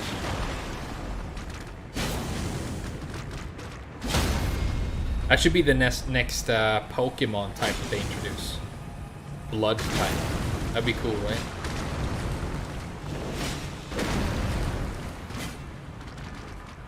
Come on, crayfish, bro. I had you. Don't get so lucky, dude. What are you, sort of Brian player getting this lucky?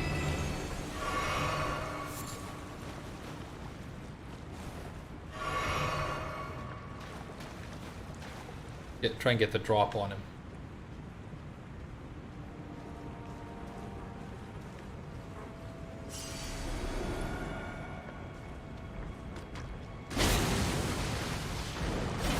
Nice jump.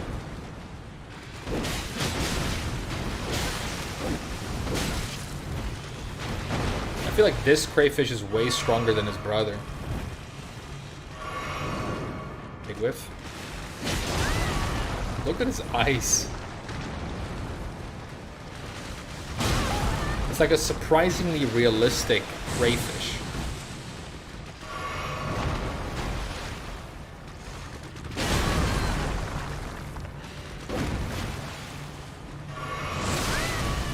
Ooh, beam attack. Nice. Ah, the delay. The delay. The spaghetti.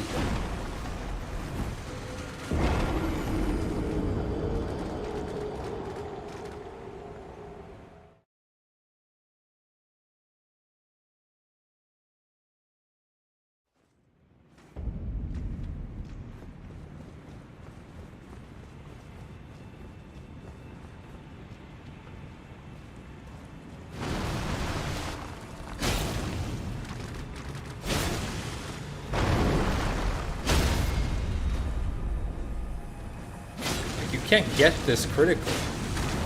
Am I too short? It's like a theme park ride. You must be this tall to critical.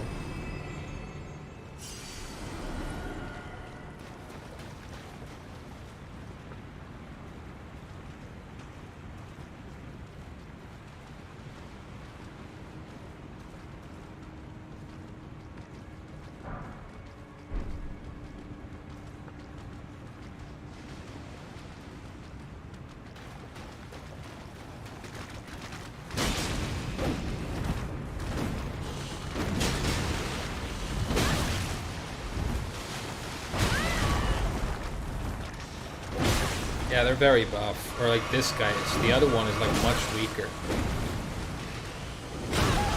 This guy is much, much stronger than the other one. Look at the combo. It's like a boss design where you have to learn the pattern and stuff. Very advanced.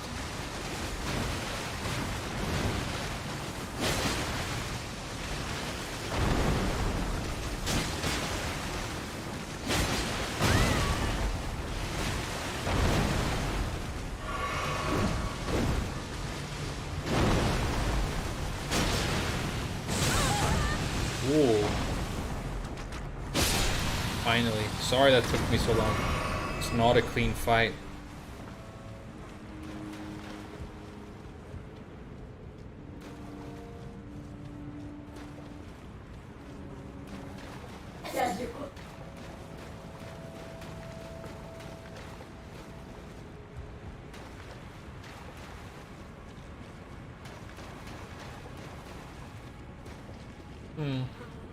Yeah, I'm lost, guys. Sorry, I don't know where to go.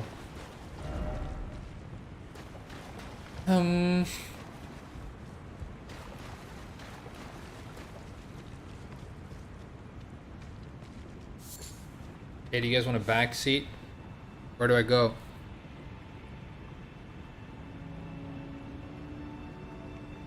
Go to the first grace and go forward. Okay.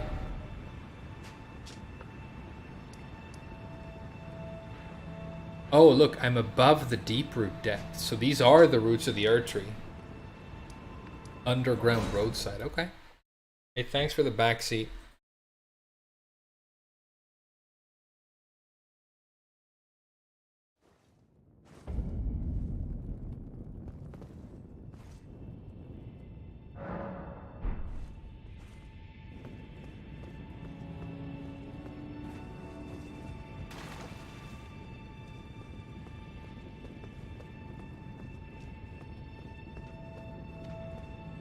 Oh, right, there was a hole over there that I didn't go into. I went down that way.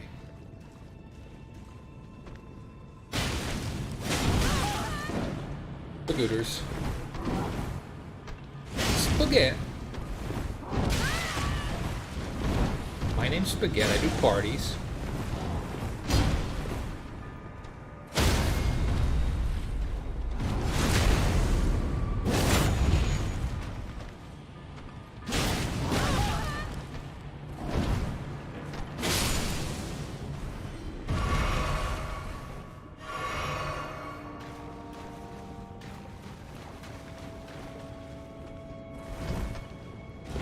Here, right?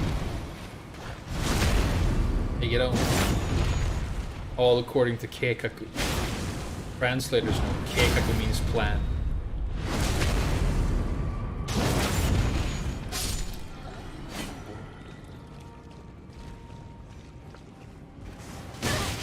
So you guys said these guys were scared of my torch, right?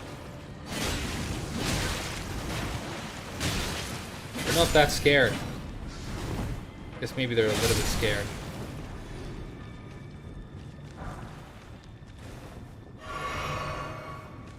Wonder what a bolus is. Maybe it's like a medicine ball.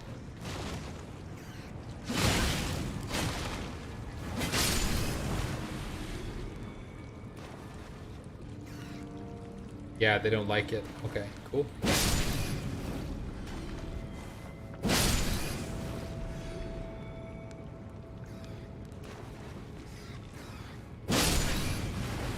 Almost feels wrong.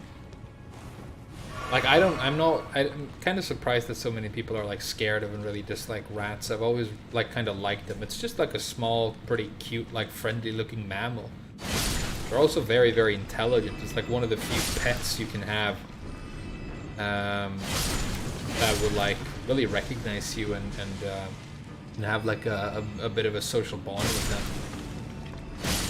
So I mean, yeah, it's weird. Like I get it with spiders and cockroaches, I guess, but with rats, I've always been a little bit surprised.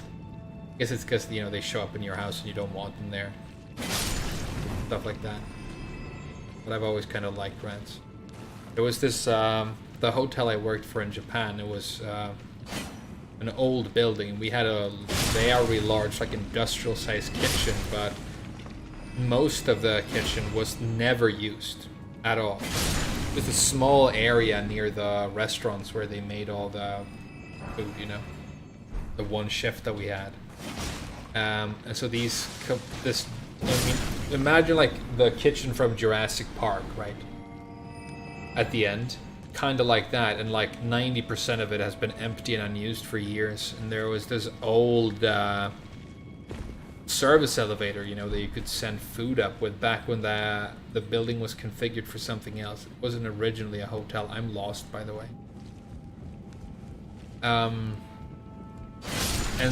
So I'm like, I wonder if this old thing still works. And I pressed the button and it went like, this old elevator started moving. And above the ceiling of the kitchen, I just heard beep, beep, beep, beep, beep, beep, like a bunch of tiny voices, and then like hundreds of tiny feet running in all different directions. So there's like a bunch of rats hanging out up there.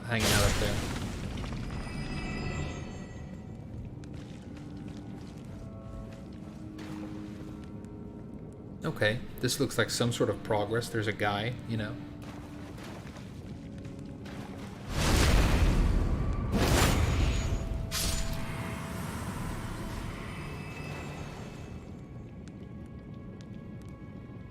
Prepare to get lost? Yeah, it seems like it's that kind of an area. I have a rough idea of where I am. I entered from that direction, I know that much.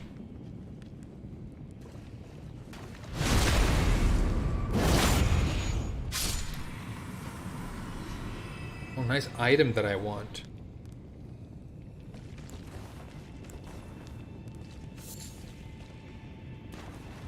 Okay, so this is where you really need the torch, huh?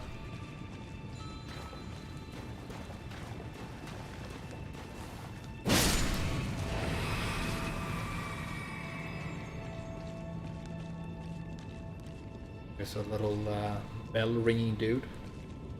Well, imagine this entire, like, very, very different area for the rest of the game being this hidden.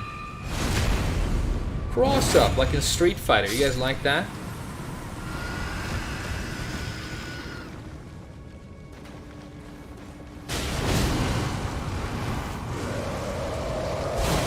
Yeah, and he pukes when he re-emerges. I knew that. I fought this guy before.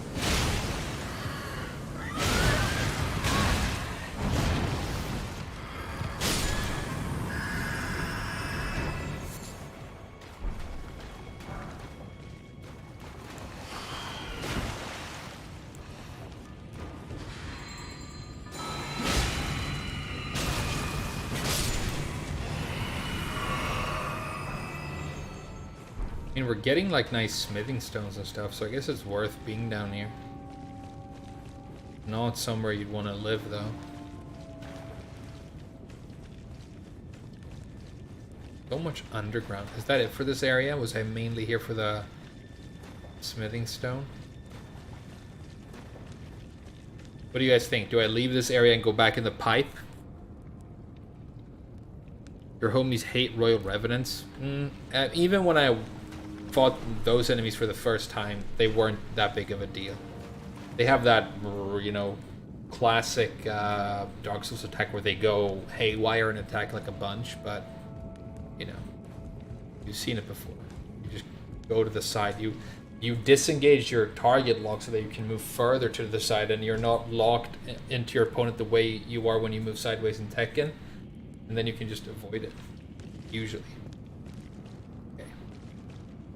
So, I think it came through this way.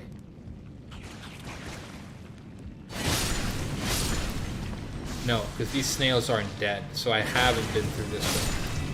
And there's an item right there that I would definitely have picked up, so let's go this way.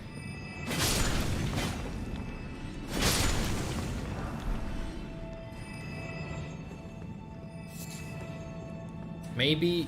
Look at this gate right here. I'm guessing that's the way I came through, right? There was a hole in the ground. Yeah, okay, so that's the way I came through, I'm pretty sure.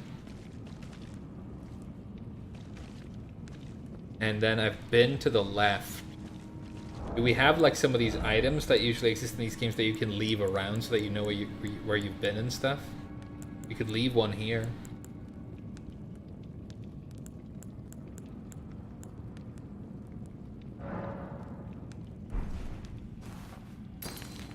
Nice suit.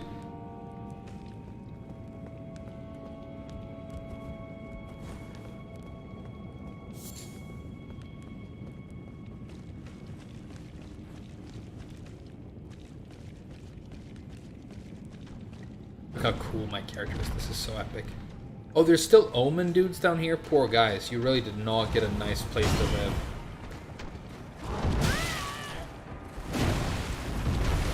Like what happens when your mom loves her potted plants more than she loves you.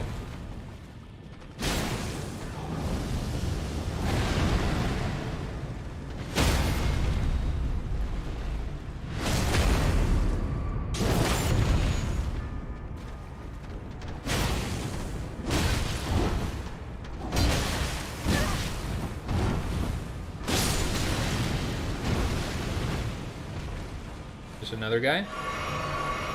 There is, okay.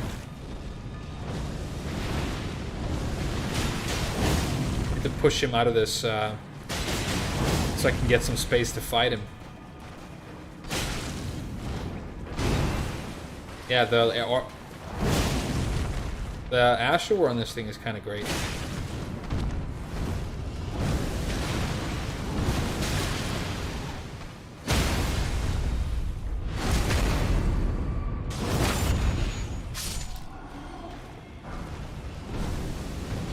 That's, oh my god, there's so many of them.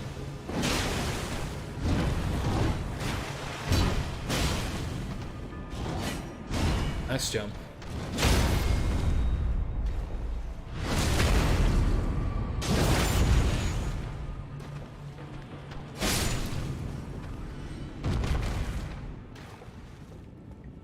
I love the fact that I used the Asher War to force the guy out of the pipe, which gave me enough space to actually fight him effectively. That was like the game giving me an idea, I executed perfectly, and it worked. And that kind of thing always feels very good. You know, this game is very well designed, and where whenever I feel like, hey, maybe I can do this right here, and usually I can, because the game is really well made.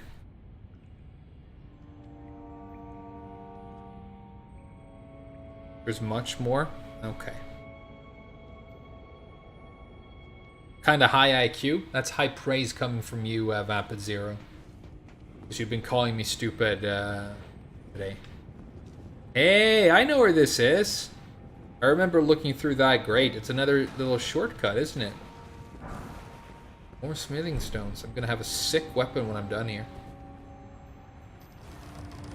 Maybe I'll upgrade the peeler again. Do you guys remember the peeler? That was like half the game. It was my main weapon. Like, I look back at, whoa, is this about to get, like, big? Damn, check it out. This area is crazy, and it's all down that tiny hole.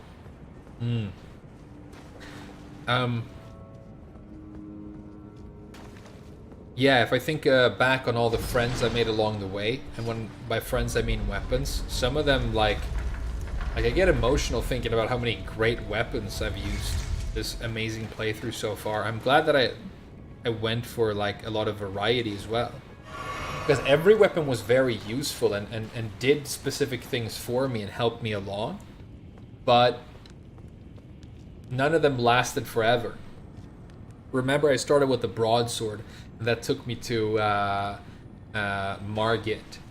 And I struggled with Margit, but I eventually got him with the broadsword. And then I found the claws, and the claws helped me. I did almost all of Liurnia and Caelid using the claws, and I was causing bleed.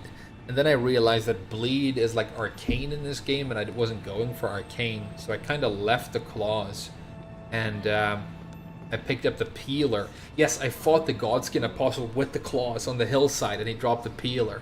Then I used the peeler a bunch, and then I realized that I wanted more. Oh, and the black knife, which I used for debuffing enemies. You know, remember the gargoyles in the deep root depths? And then after that, I was like, I feel like I want something that is better at poise breaking, because I feel like that's important. And then in the Volcano Manor, I found the knife that I'm still using, the big kitchen knife, the Zangetsu. And in Volcano Manor, I also found the Girando, which is like my main weapon right now. Man, what a bunch of really excellent weapons that I've loved using. Oh, and I almost forgot, I'm really sorry. Vike's War Spear. Vike's War Spear I picked up was a big, heavy, metallic fire spear. And I think the heavy spear or great spear move list might actually be my favorite move list of any like weapon type that I've seen so far. The Charge Dart 2 was just very, very good. And I used it to fight an Erdtree Guardian, like an avatar, a big tree guy. Way before I was supposed to be able to kill him. Like I was super under level. Even though I like the biggest boss I'd killed gave me like 30k souls, he gave me like 96. I was hitting him with these charged R2s with Vike's War Spear as well. These all these weapons, all these Dex Faith weapons that I've used, or just Dex weapons. Some of them, like the knife. It's only Faith because I put the Holy Getsuga Tensho on it. I just realized, by the way, that Ichigo has Getsuga Jujisho in the anime right now, which is a yellow Getsuga Tensho, which is exactly what I'm shooting with my Zangetsu right now. So I'm basically, you know, a Bleach right now.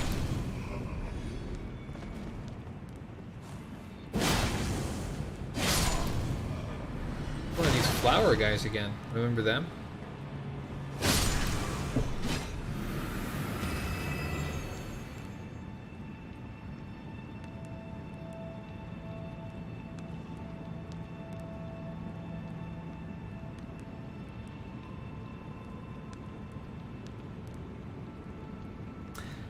Hey, I'm glad you guys are. I'm glad you guys are like enjoying the playthrough and stuff. It's been. I mean, one of my favorite journeys with a game ever. And the fact that it just keeps unfolding is amazing to me. Like when I first saw the in-game map, I thought it was tiny. I didn't think it was like a little bit small. I thought it was really small. It's like, okay, you start in.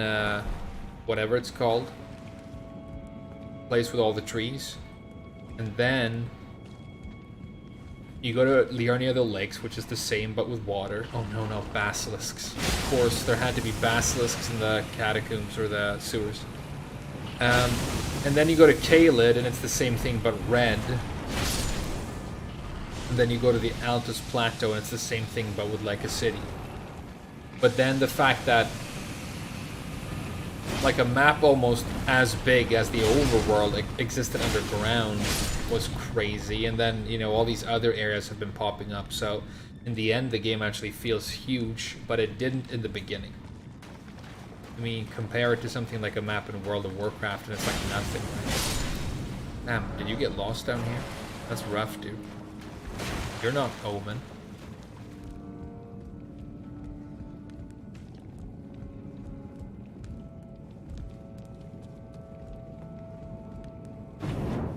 Oh right, I didn't. It wasn't two-handing. And see? Also with this Ash of War, when he put out that cloud, I could actually push him through the cloud and out into a safer area without getting Deathblight. It's, I'm happy with the Ash of War. Even though, I mean, changing it would have been sick. All these items.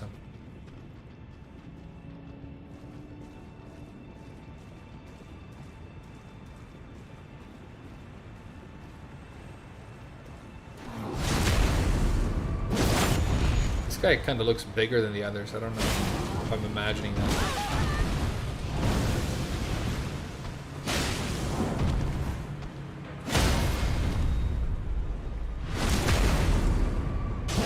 And I remember, like, in the beginning of the game, I was trying to block attacks, and I got really... I got my ass kicked, and I didn't know you were supposed to, like, really rely on iframes, but I learned that pretty much during the Margit fight. And then I realized that stance breaking is this big thing in this game that I never did. And now, like, I can feel that. I think another jump here is going to cause the stagger. So I go for it, Unga Bunga, and I'm right, and I get the critical and stuff. It's very satisfying combat design. The combat is obviously superior to any Dark Souls game. And Bloodborne. And I'm guessing Sekiro, although I wouldn't know. Damn, I'm... no idea where I'm going. Oh! Okay. I really don't want to fall down. I haven't seen Grace in a long time. Is this going to be like the original area then? Yeah, because I went down and then up those sewer pipes. That's where I fought the goblins, and then we were talking about how fish don't exist. Yeah, it is. There's going to be Grace right ahead. Right when I really wanted to find Grace as well. Damn, the level design is ridiculously top-notch. Wow.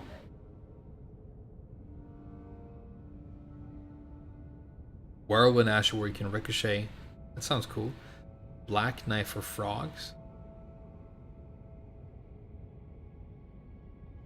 Yeah, I can upgrade the black knife and use it like as a projectile, I guess. I mean, it's good. The fact that it does that sick... Ooh, epic jump, dude. This is a sick goblin.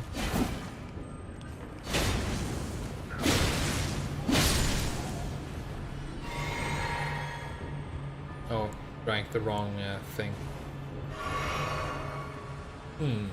Okay, let's go up the pipes. This area is crazy. The way it looks around, it's like... It's almost like From Software, they were told that the best part of their level design was how all the areas were interconnected and looped on one another. And they were like, okay, we're doing an open world this time, but we'll give you this area where we show you that we still got it, you know? We still know what's up.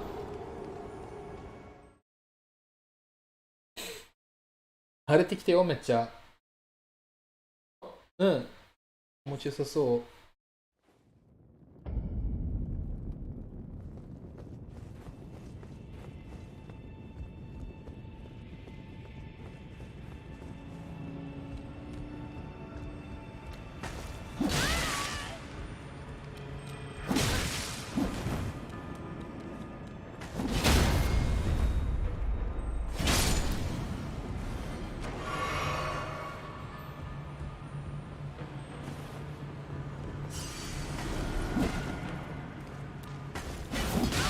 The fact that they jumped that like that.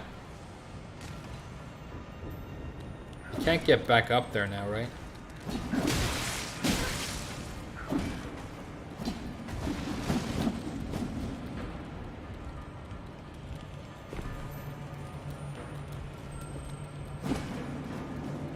But I can if I go this way. Getting owned by these goblins all of a sudden. It's kind of funny.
Wow. Buff goblins.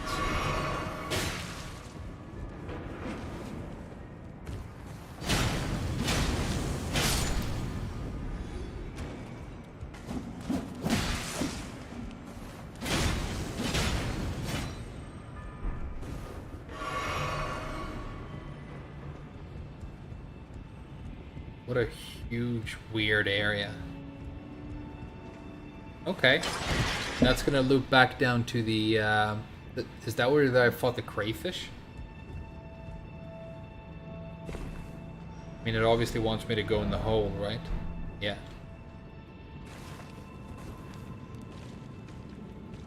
Back in the pipes.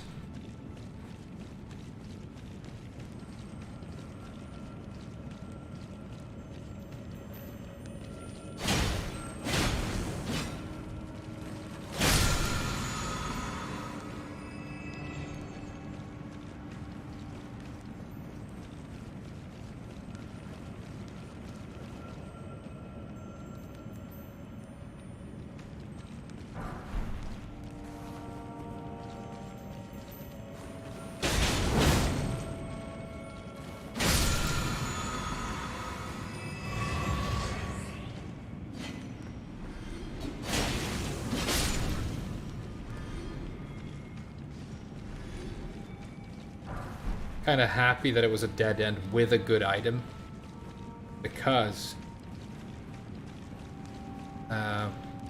now I'm a little less lost, right? But there was a point to going down there.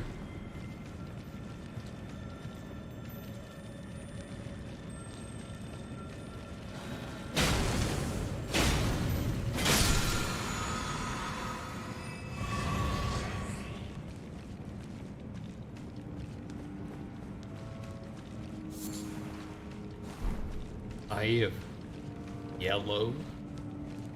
Yellow? Like how your drunk uncle answers the phone. Yellow. This is uncle.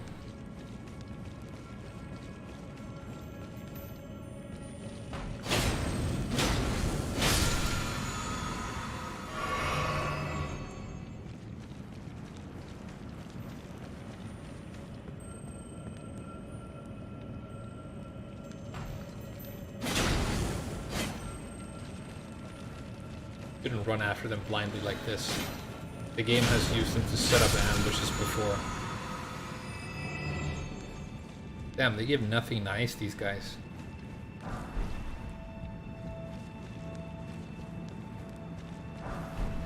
Nice smithing stone. These are like the smithing stone pipes.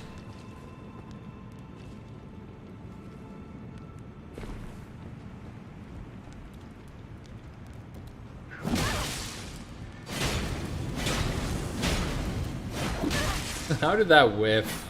That last one. Alright. So, maybe I went the wrong way because I'm back here.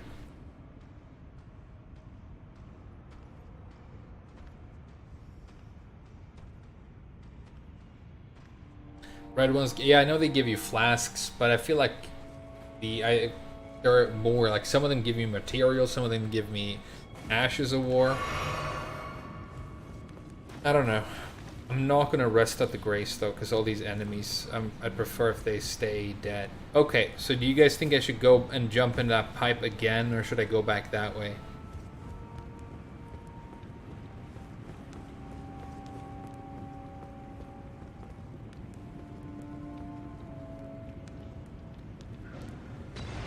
You guys want a backseat?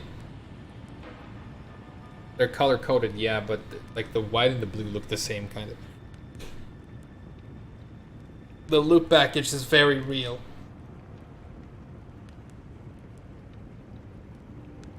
It's all about the pipes. Hey, thanks guys. Let's go pipes.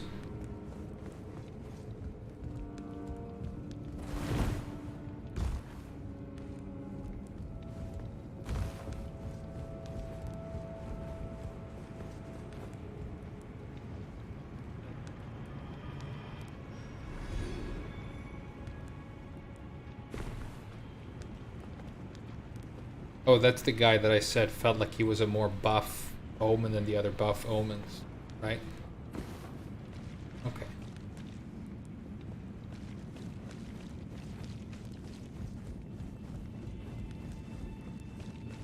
Okay, so I obviously haven't been here. That's good.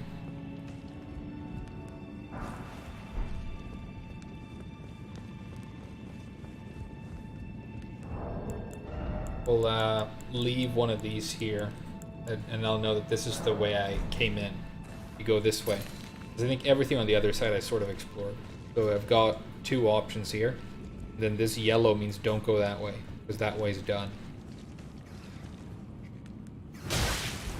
Hey, you're supposed to be scared of my fire, dude.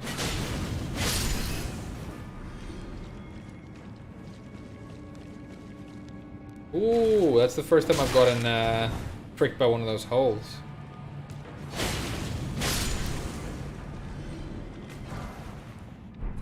Living stone 5.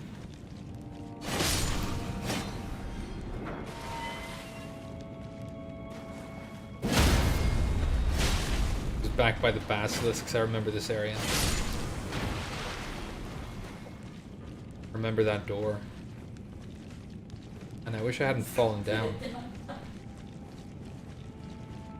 I feel like this is the way ahead though, because there was a shortcut.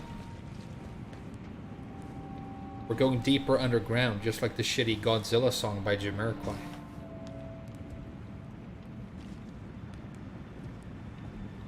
Yeah, that pot's gonna be alive, right?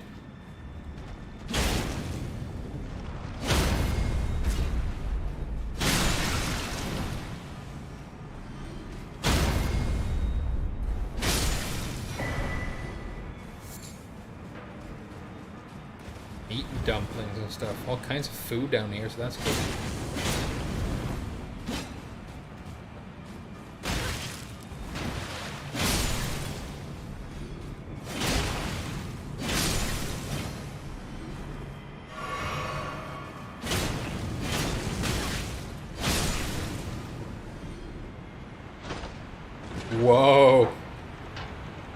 This place just gets more and more epic. This is crazy right now. Look how deep this goes. Is this going to go back down to the deeper depths? There was a weird looping dungeon with a guy who had an awesome hat and 2 dogs. What a sick area. And it's also very Bloodborne. Aesthetically not super appealing, you know. It's a bit of a maze. I like this entrance though. It looks like it leads to something that's a little bit more designed. You know, it's not just rooms connected by corridors. Could be wrong though. This, if you took a screenshot of this, you could fool me that it was Bloodborne. If the fire was red instead of white.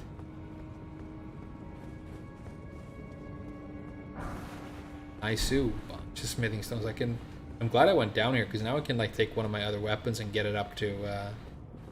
Whoa. Like a church.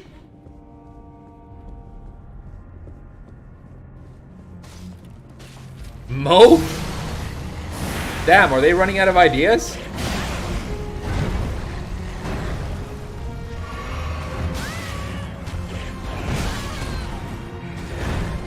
Wait. I remember how to do this, okay? I fought this guy longer than I fought any other boss, and he has the same attacks as the other one, so I should be able to do this, right?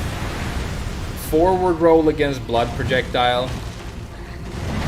Okay, I gotta remember how to do this. That's gonna be like the ultimate test. That's great. Okay, you can use the projectiles to block this or the pillars. Yeah, dodge that. Nice.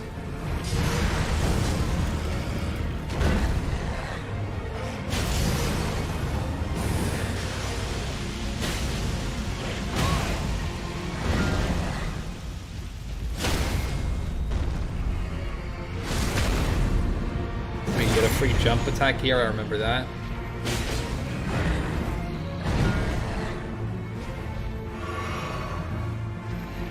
I don't feel like his attack delays are the same as the last time. It could be though. Stab, yeah.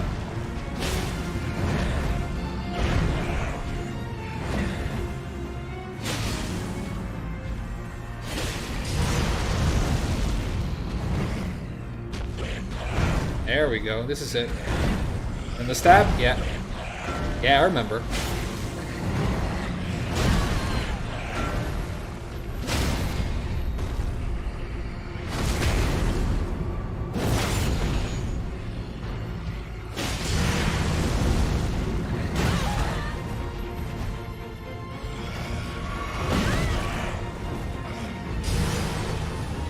Shower thing, yeah.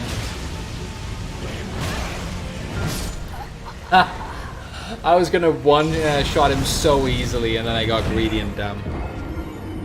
No first tryers. Hey, sorry guys. It was supposed to be a first try, but I got lazy. Which you can't do in this game, even when a boss is easy.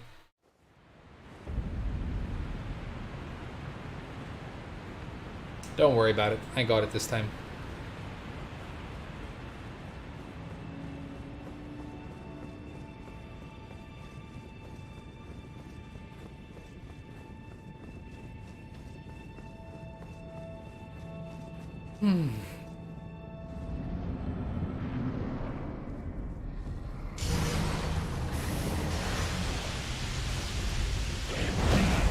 Why is he attacking over there?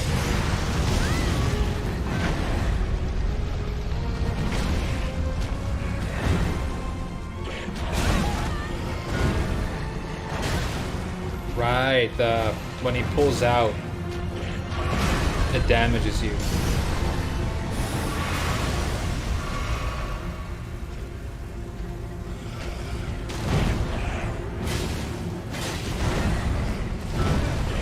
I'm gonna do some R1s because my weapon has bleed, right?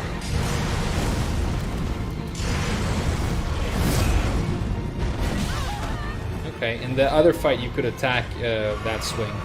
You went under it.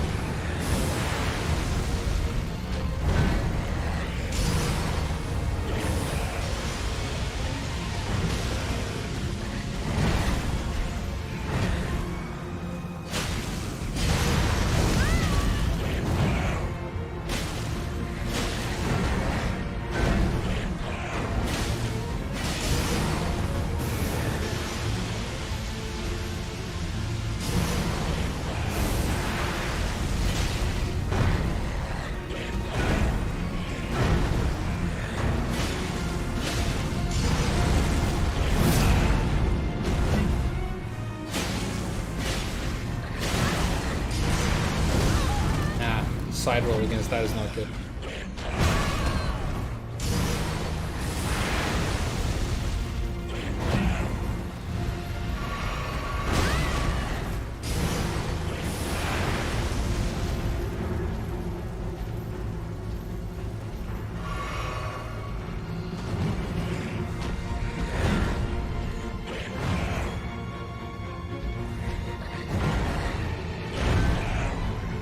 Seen this attack sequence so many times.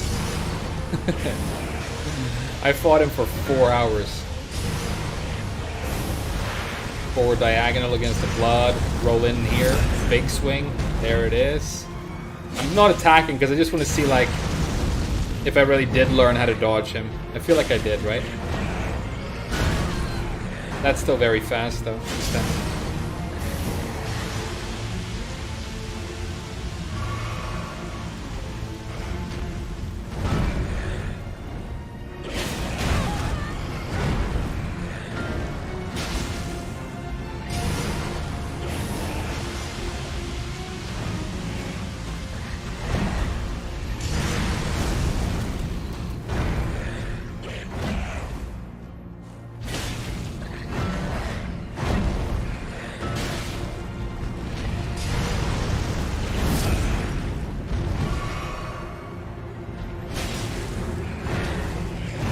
I guess he's like a blood boss though, so you probably can't bleed him, right? Where he has like really good resistance to it.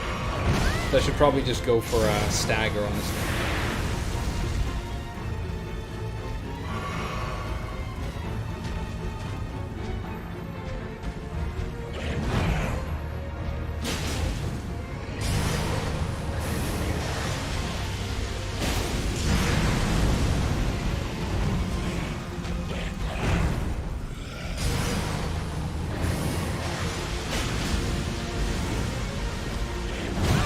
Ah.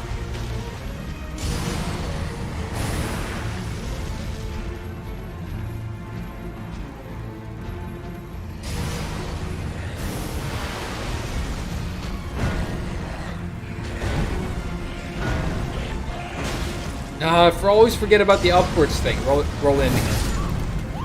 I lost again. Damn.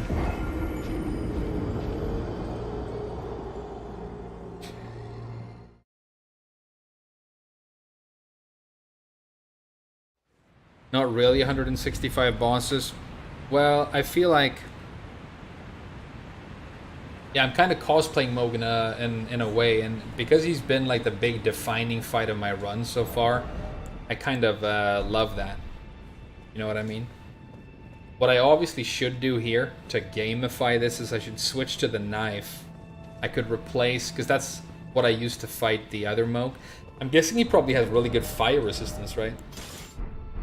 I mean, this is how I fought the other Moog, and how I beat him, so...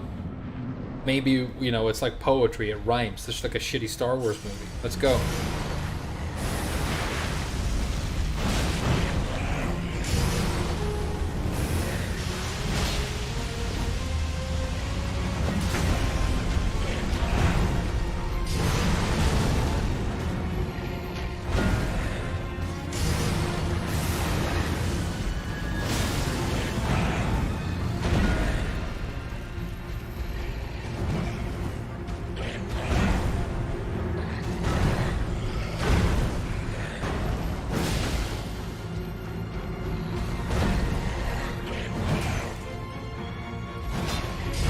No whiff. I always forget about the upwards pull. That's crazy. That's the one attack I never learned from him, I guess.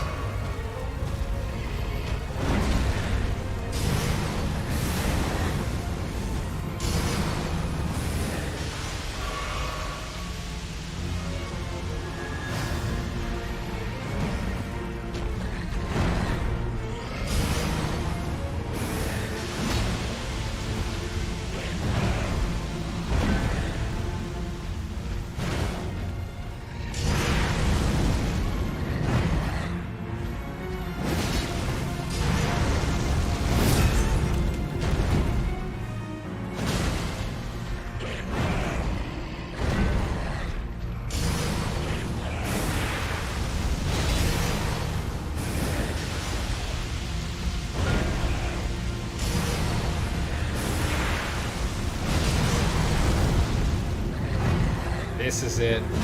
Check out these dodges, dude. Yeah, I fought this guy before.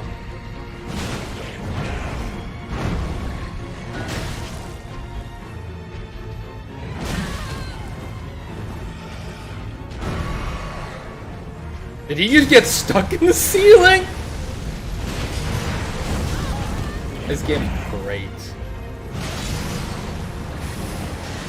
It's just great.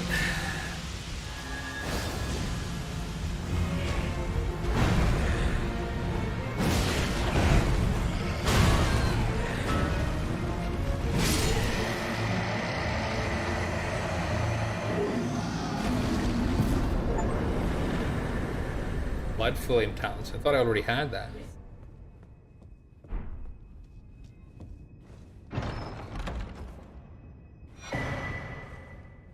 Urge Tree's Favor plus. Alright. I guess we did the sewers. That was cool. I liked it. Smack the altar. Okay. There's no altar though. This thing? Oh my god, that's so obscure. No way I would have tried that. It really felt like the area was done, dude. Oh, there's going to be a merchant down here, and the most impossible to find location in the entire game. There's going to be one more of these merchants. They're super shady, dude. How do they find these places? Bunch of dead people, okay. Okay, so I hope there's another even bigger boss down here. There's like one guy alive. That's so tragic. You get owned. All these dead people, dude. This is insane. It's like they're like terrain. You're just walking through them. Yeah, I guess it's a classic drop-down situation.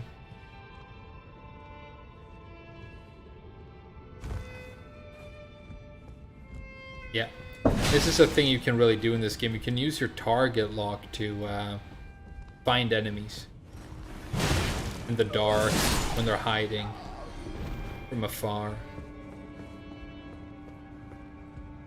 Oh, there was a path down there. Didn't have to jump. What is going on with all bodies? You guys want to give me lore? I never thought I'd ask. I bet you never thought I'd ask. It's like I'm asking you to, or your hand, you know? Chad, would you weeps like to tell me about the lore of this game? What's your favorite Final Fantasy?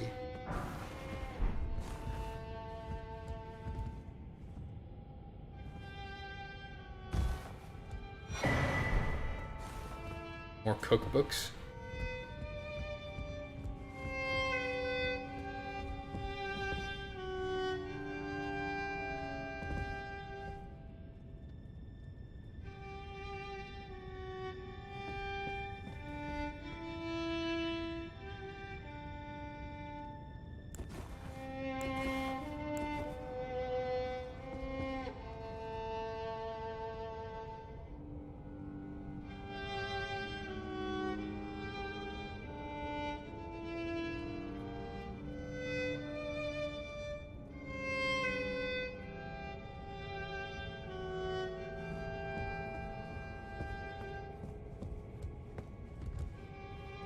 The fact that the music is really pretty in this horrible place makes it stand out so much. It really did. Feels like something completely different and fresh because it's the only pretty thing you've seen for like hours once you get here, right? Shoutouts to that guy. Rip Grandma.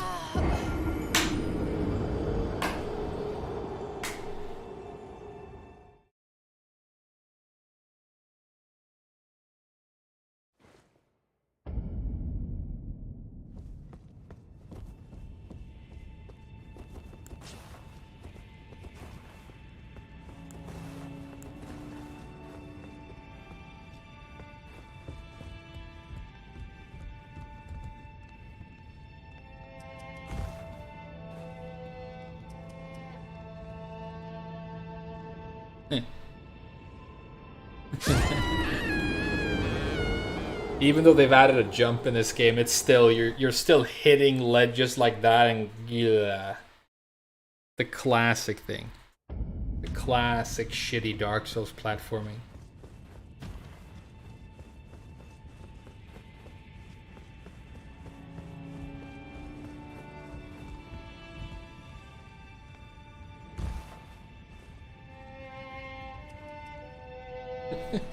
Not even close. I'm getting impatient, which you can't with these sections, right? You gotta be chill. Plunge attack helps, huh? 100k? 100k is nothing, though. And I also don't really want to level up that much, because I don't feel like my character needs it. And I don't want the content to be easier than it is. I've lost like 200, 300k before. And sometimes I go and level up a little bit. And I've never gotten like left behind in terms of XP, so you can easily flush probably like a million or millions of souls in this game and not really suffer.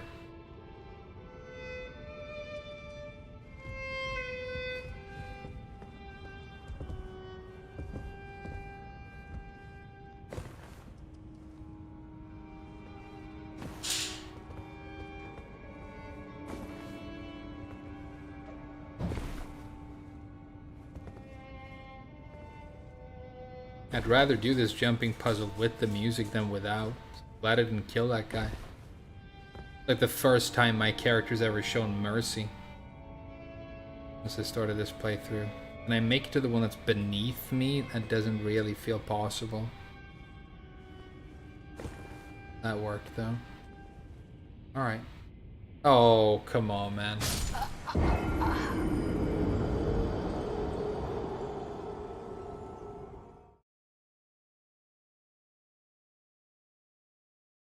What are you guys talking about?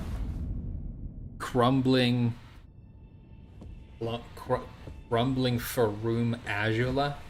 That sounds like some sort of delicious dessert. I'll have some. I'll have some Azula crumble or whatever.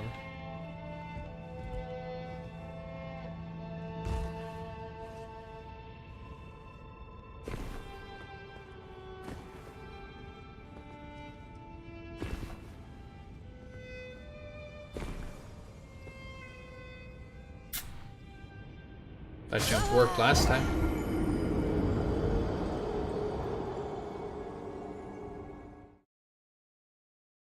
The merchants were accused of following Shabriri, the mad chaos guy. Hey, I met that guy in a mountain. He's like, I am Shabriri, and then I cut him down in 2 swings. Is he like an epic story character? Because he was kind of pathetic. Like getting all excited about chaos ruling the world. And then Jeff Goldblum was like, haha.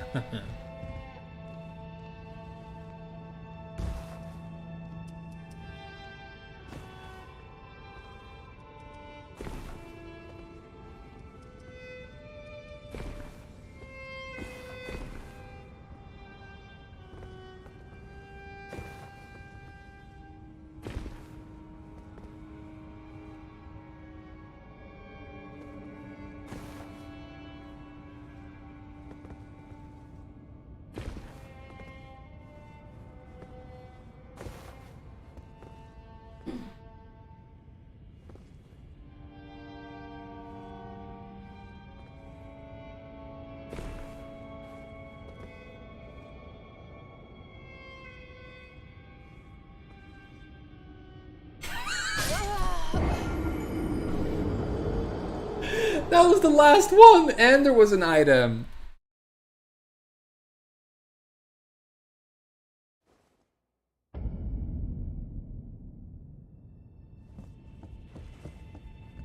I don't know. I mean, you're so used to these sections, and there's such a tradition in these games, but is it good gameplay? Like, should it be here? What do you guys think? I'd be fine with all of these, like, jumping down sections in these games just fucking off and being replaced with a nice set of stairs. I really would. Personal opinion, maybe it's a hot take, who knows. But if you're gonna have like precision platforming in your game, have precision platforms, you know. Not random sliding off of edges as if they're all made of some sort of goo.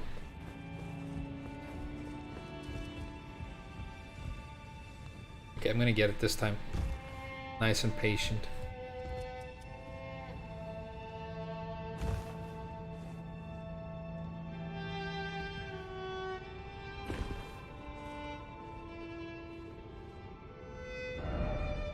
Yeah, exactly, dude. Can I rate that? I've never rated a message before. What do I do? Claw this message? Yeah, I agree, dude. Remove these jumping sections.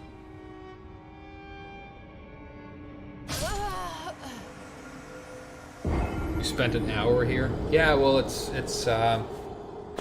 know. I think like they make the game and from software and then Miyazaki. Oh no, jumping 落ちる。全然面白くない。jumping and then everybody's like, no, please, can we not? People don't like it. It's in every game. People spend hours falling through our like shitty platforming.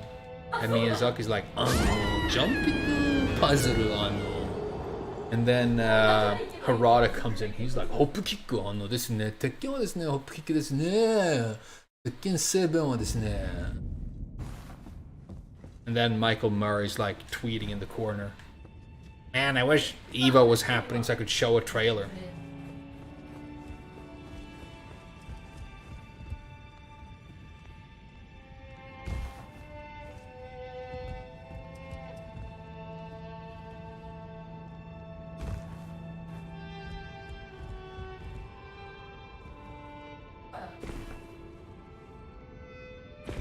Then Main Man's like, I'm going to main Fakumlan. This is a super sick character. And then Arya is like, but insta-move going to be good on counter hit.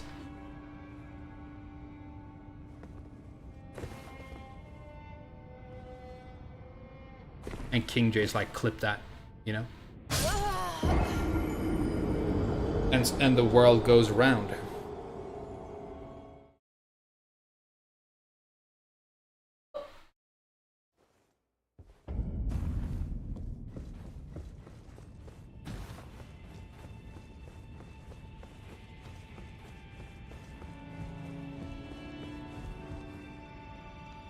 Just ran off an edge because I'm so bored with this section.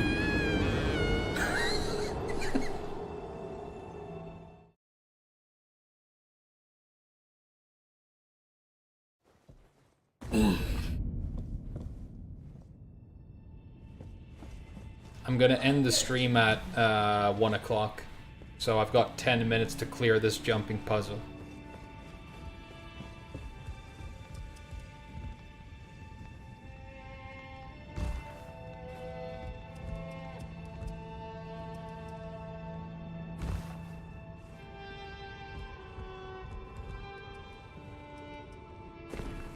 Is this all my blood? Pretty much, right? Probably.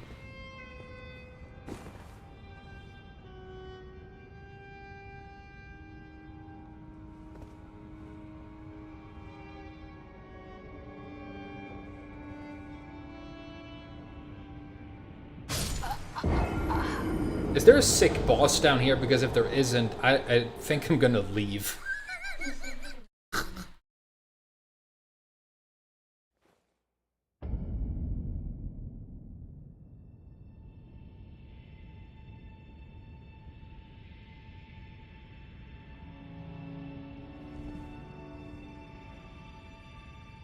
Use a roll instead? Okay, good point.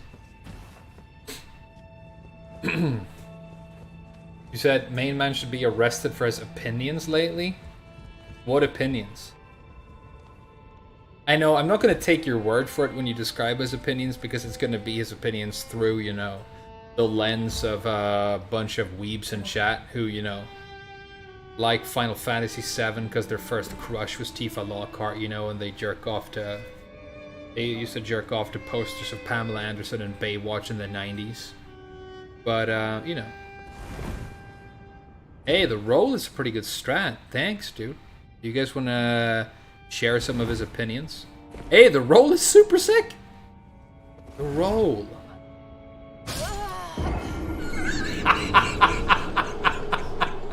It's the best section in the game. Kazuya down talk? Well, I mean, Kazuya is, you know, so broken that it's ridiculous. Like, even if you remove the electric, right? But in Tekken 8, he has now hit such incredibly broken new heights that by comparison, Tekken 7 Kazuya is going to feel very weak. Because now you have zero execution electrics, you've got death combos, you've got like strings that hit, you know, his wall combo and everything. Kazuya in Tekken 8 is insanity. But, I mean, pure insanity. Like, if a crazy, not very intelligent game designer had a fever dream of, like, the most perfectly broken joke character you could ever have in any game, like, managed to get his design into Tekken 8, it would be Kazuya in Tekken 8. But, you know, we haven't played the game yet, and there's a fair chance all the characters are like that in Tekken 8. Like, there's many of them. We don't know what Leo's gonna be like.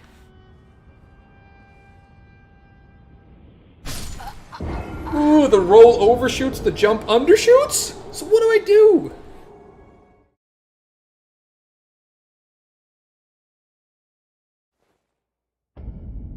You love every second of this? Like, I would go and get Cheat Engine and fly through this zone and then just do the rest of the game completely honest and feel perfectly fine about it. And then I'd go on Reddit and I'd say, hey everybody, I finally beat Elden Ring. And then people would be like, did you use summons?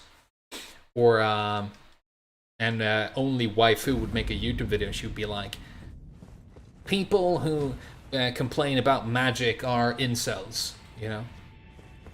But I'd be like, no, but I used Cheat Engine for this jumping puzzle, and it's an entirely legit playthrough still, because this section isn't gameplay.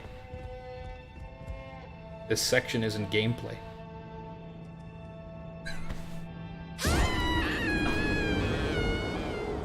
Last try, and I promise I will leave this area and never come back. And it's my protest as a consumer against dumb jumping sections in Dark Souls games. This is the last try. And then screw this area forever. One more spin.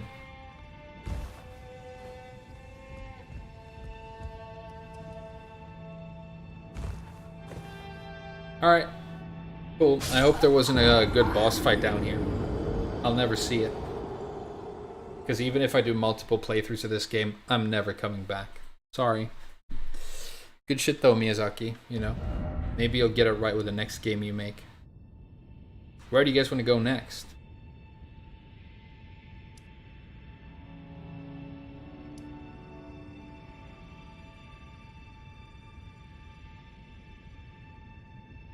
No boss fight? There's no boss fight down there?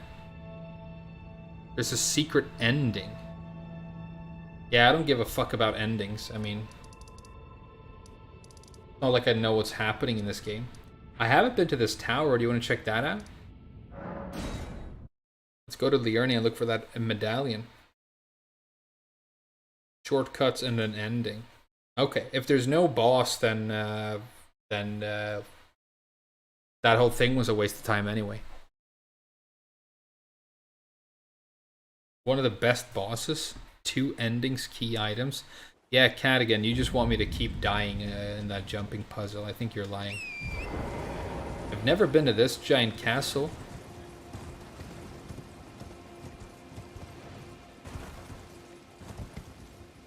Is this where the medallion is? That would be comical if I got it right away. Is this where the medallion is, you guys? Did it break me that hard? I could have kept going and eventually gotten it, but, you know, my hat says persistence because I want to be persistent with challenges. That that's just not a challenge that I'm interested in beating, you know. If it was a fight, I'd keep going if it took me 100 years. But it wasn't a fight, you know. If I want to do platforming, I'll play fucking Mario, you know. But, you know, I'm not 6 years old, so. Ooh, we have to get down there.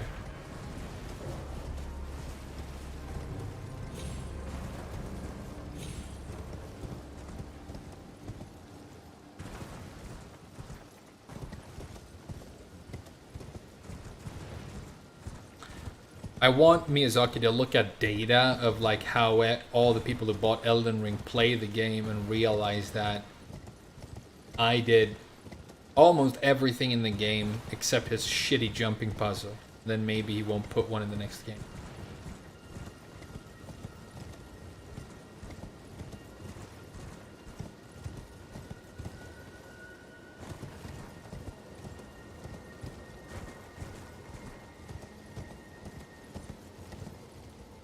Hey, look, it's fire monks. I like these guys.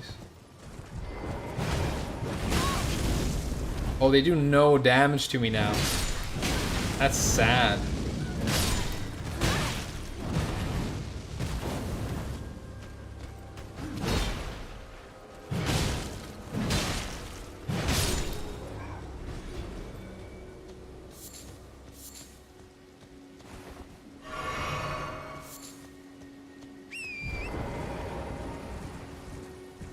Yeah, this is cool. There's like an entire castle I haven't been to. I mean, it might just be one of those where you go and activate a big rune and you get some sort of shitty buff that you don't give a fuck about. You know? They're obviously like superfluous filigree as far as I'm concerned. But there might be a cool boss.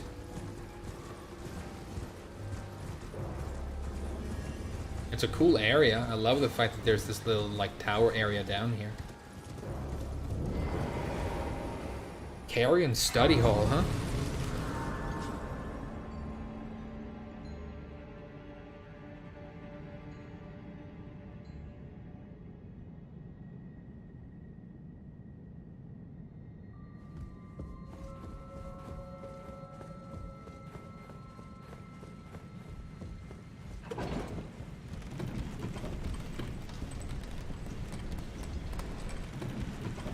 Oh. See the secret? Oh my god, this is so Bloodborne. Hey, I found Bloodborne, you guys. I found the Old Hunters DLC. It was hiding in Liurnia all the time.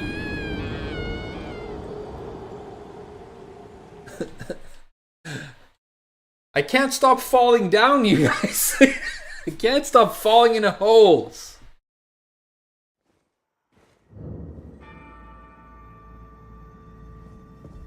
Latenna? She gives you a +10 smithing stone. Who's Latenna?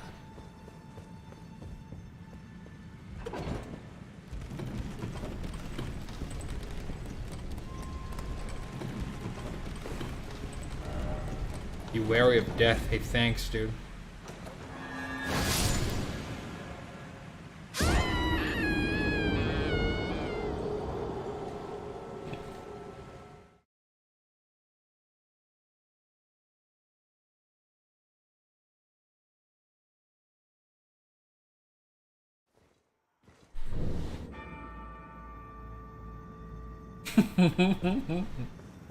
Be wary of death. Try aiming.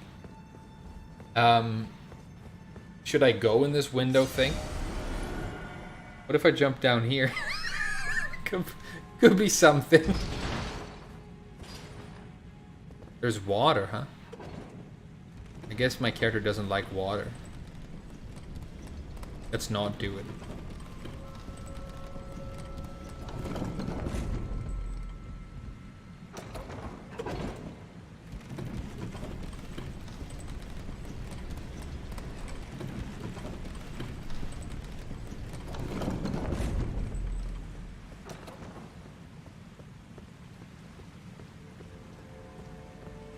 Oh, this is totally a Bloodborne level. Reminds me both of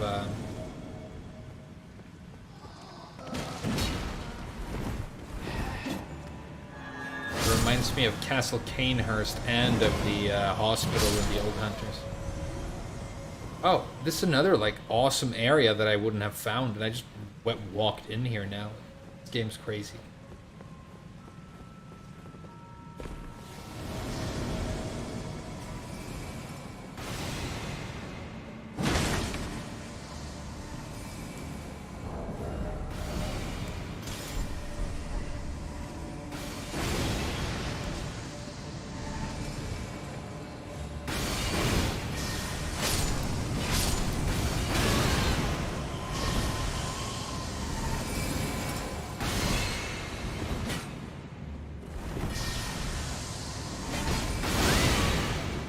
Quincy, you guys. I should use Zangetsu because I'm fighting a Quincy. Oh, it's one of those fights where you keep fighting it as the area progresses.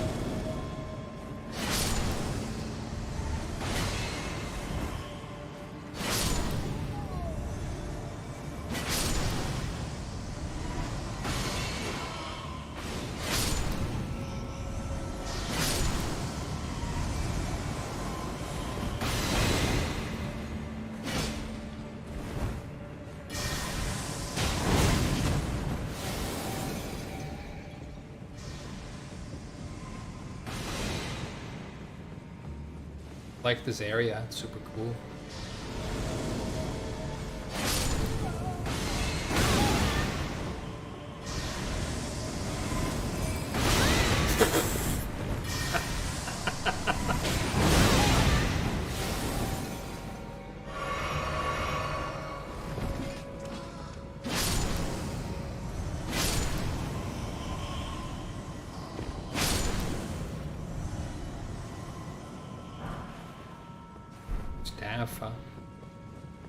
Well, unfortunately I'm not some sort of magic bitch, so...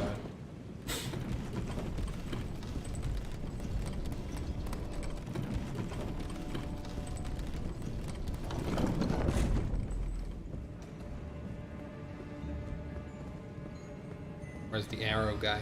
There.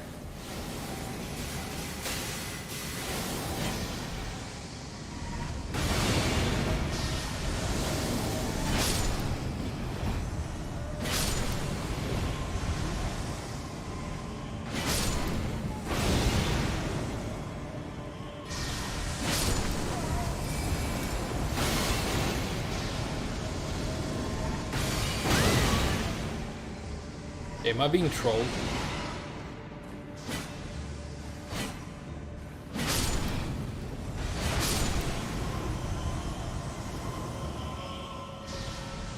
Just goes around forever, right?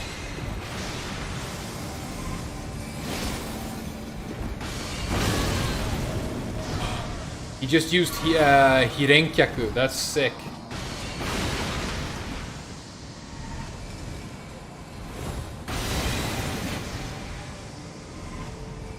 I'm not gonna give up. I am gonna chase this guy down.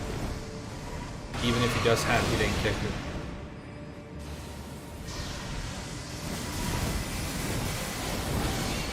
I feel like this is another IQ test and I'm failing. What do you guys think?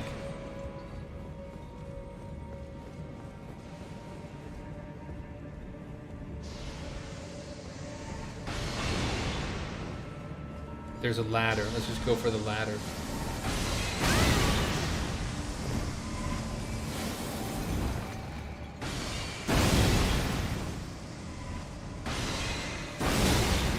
Keep shooting, who gives a shit?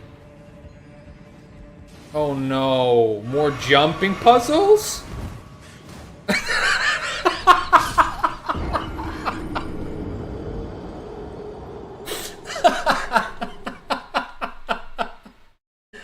Hey, I'm gonna end the stream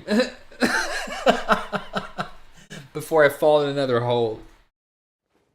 I've gotten pretty good at the combat in this game, but I'm still figuring out the finer details of the plant forming, okay? Hey, GG's you guys, good stream. What did we do? We did the underground stuff. Yeah. Yeah, I'm gonna be careful walking stairs today. Thanks for watching. Great stream.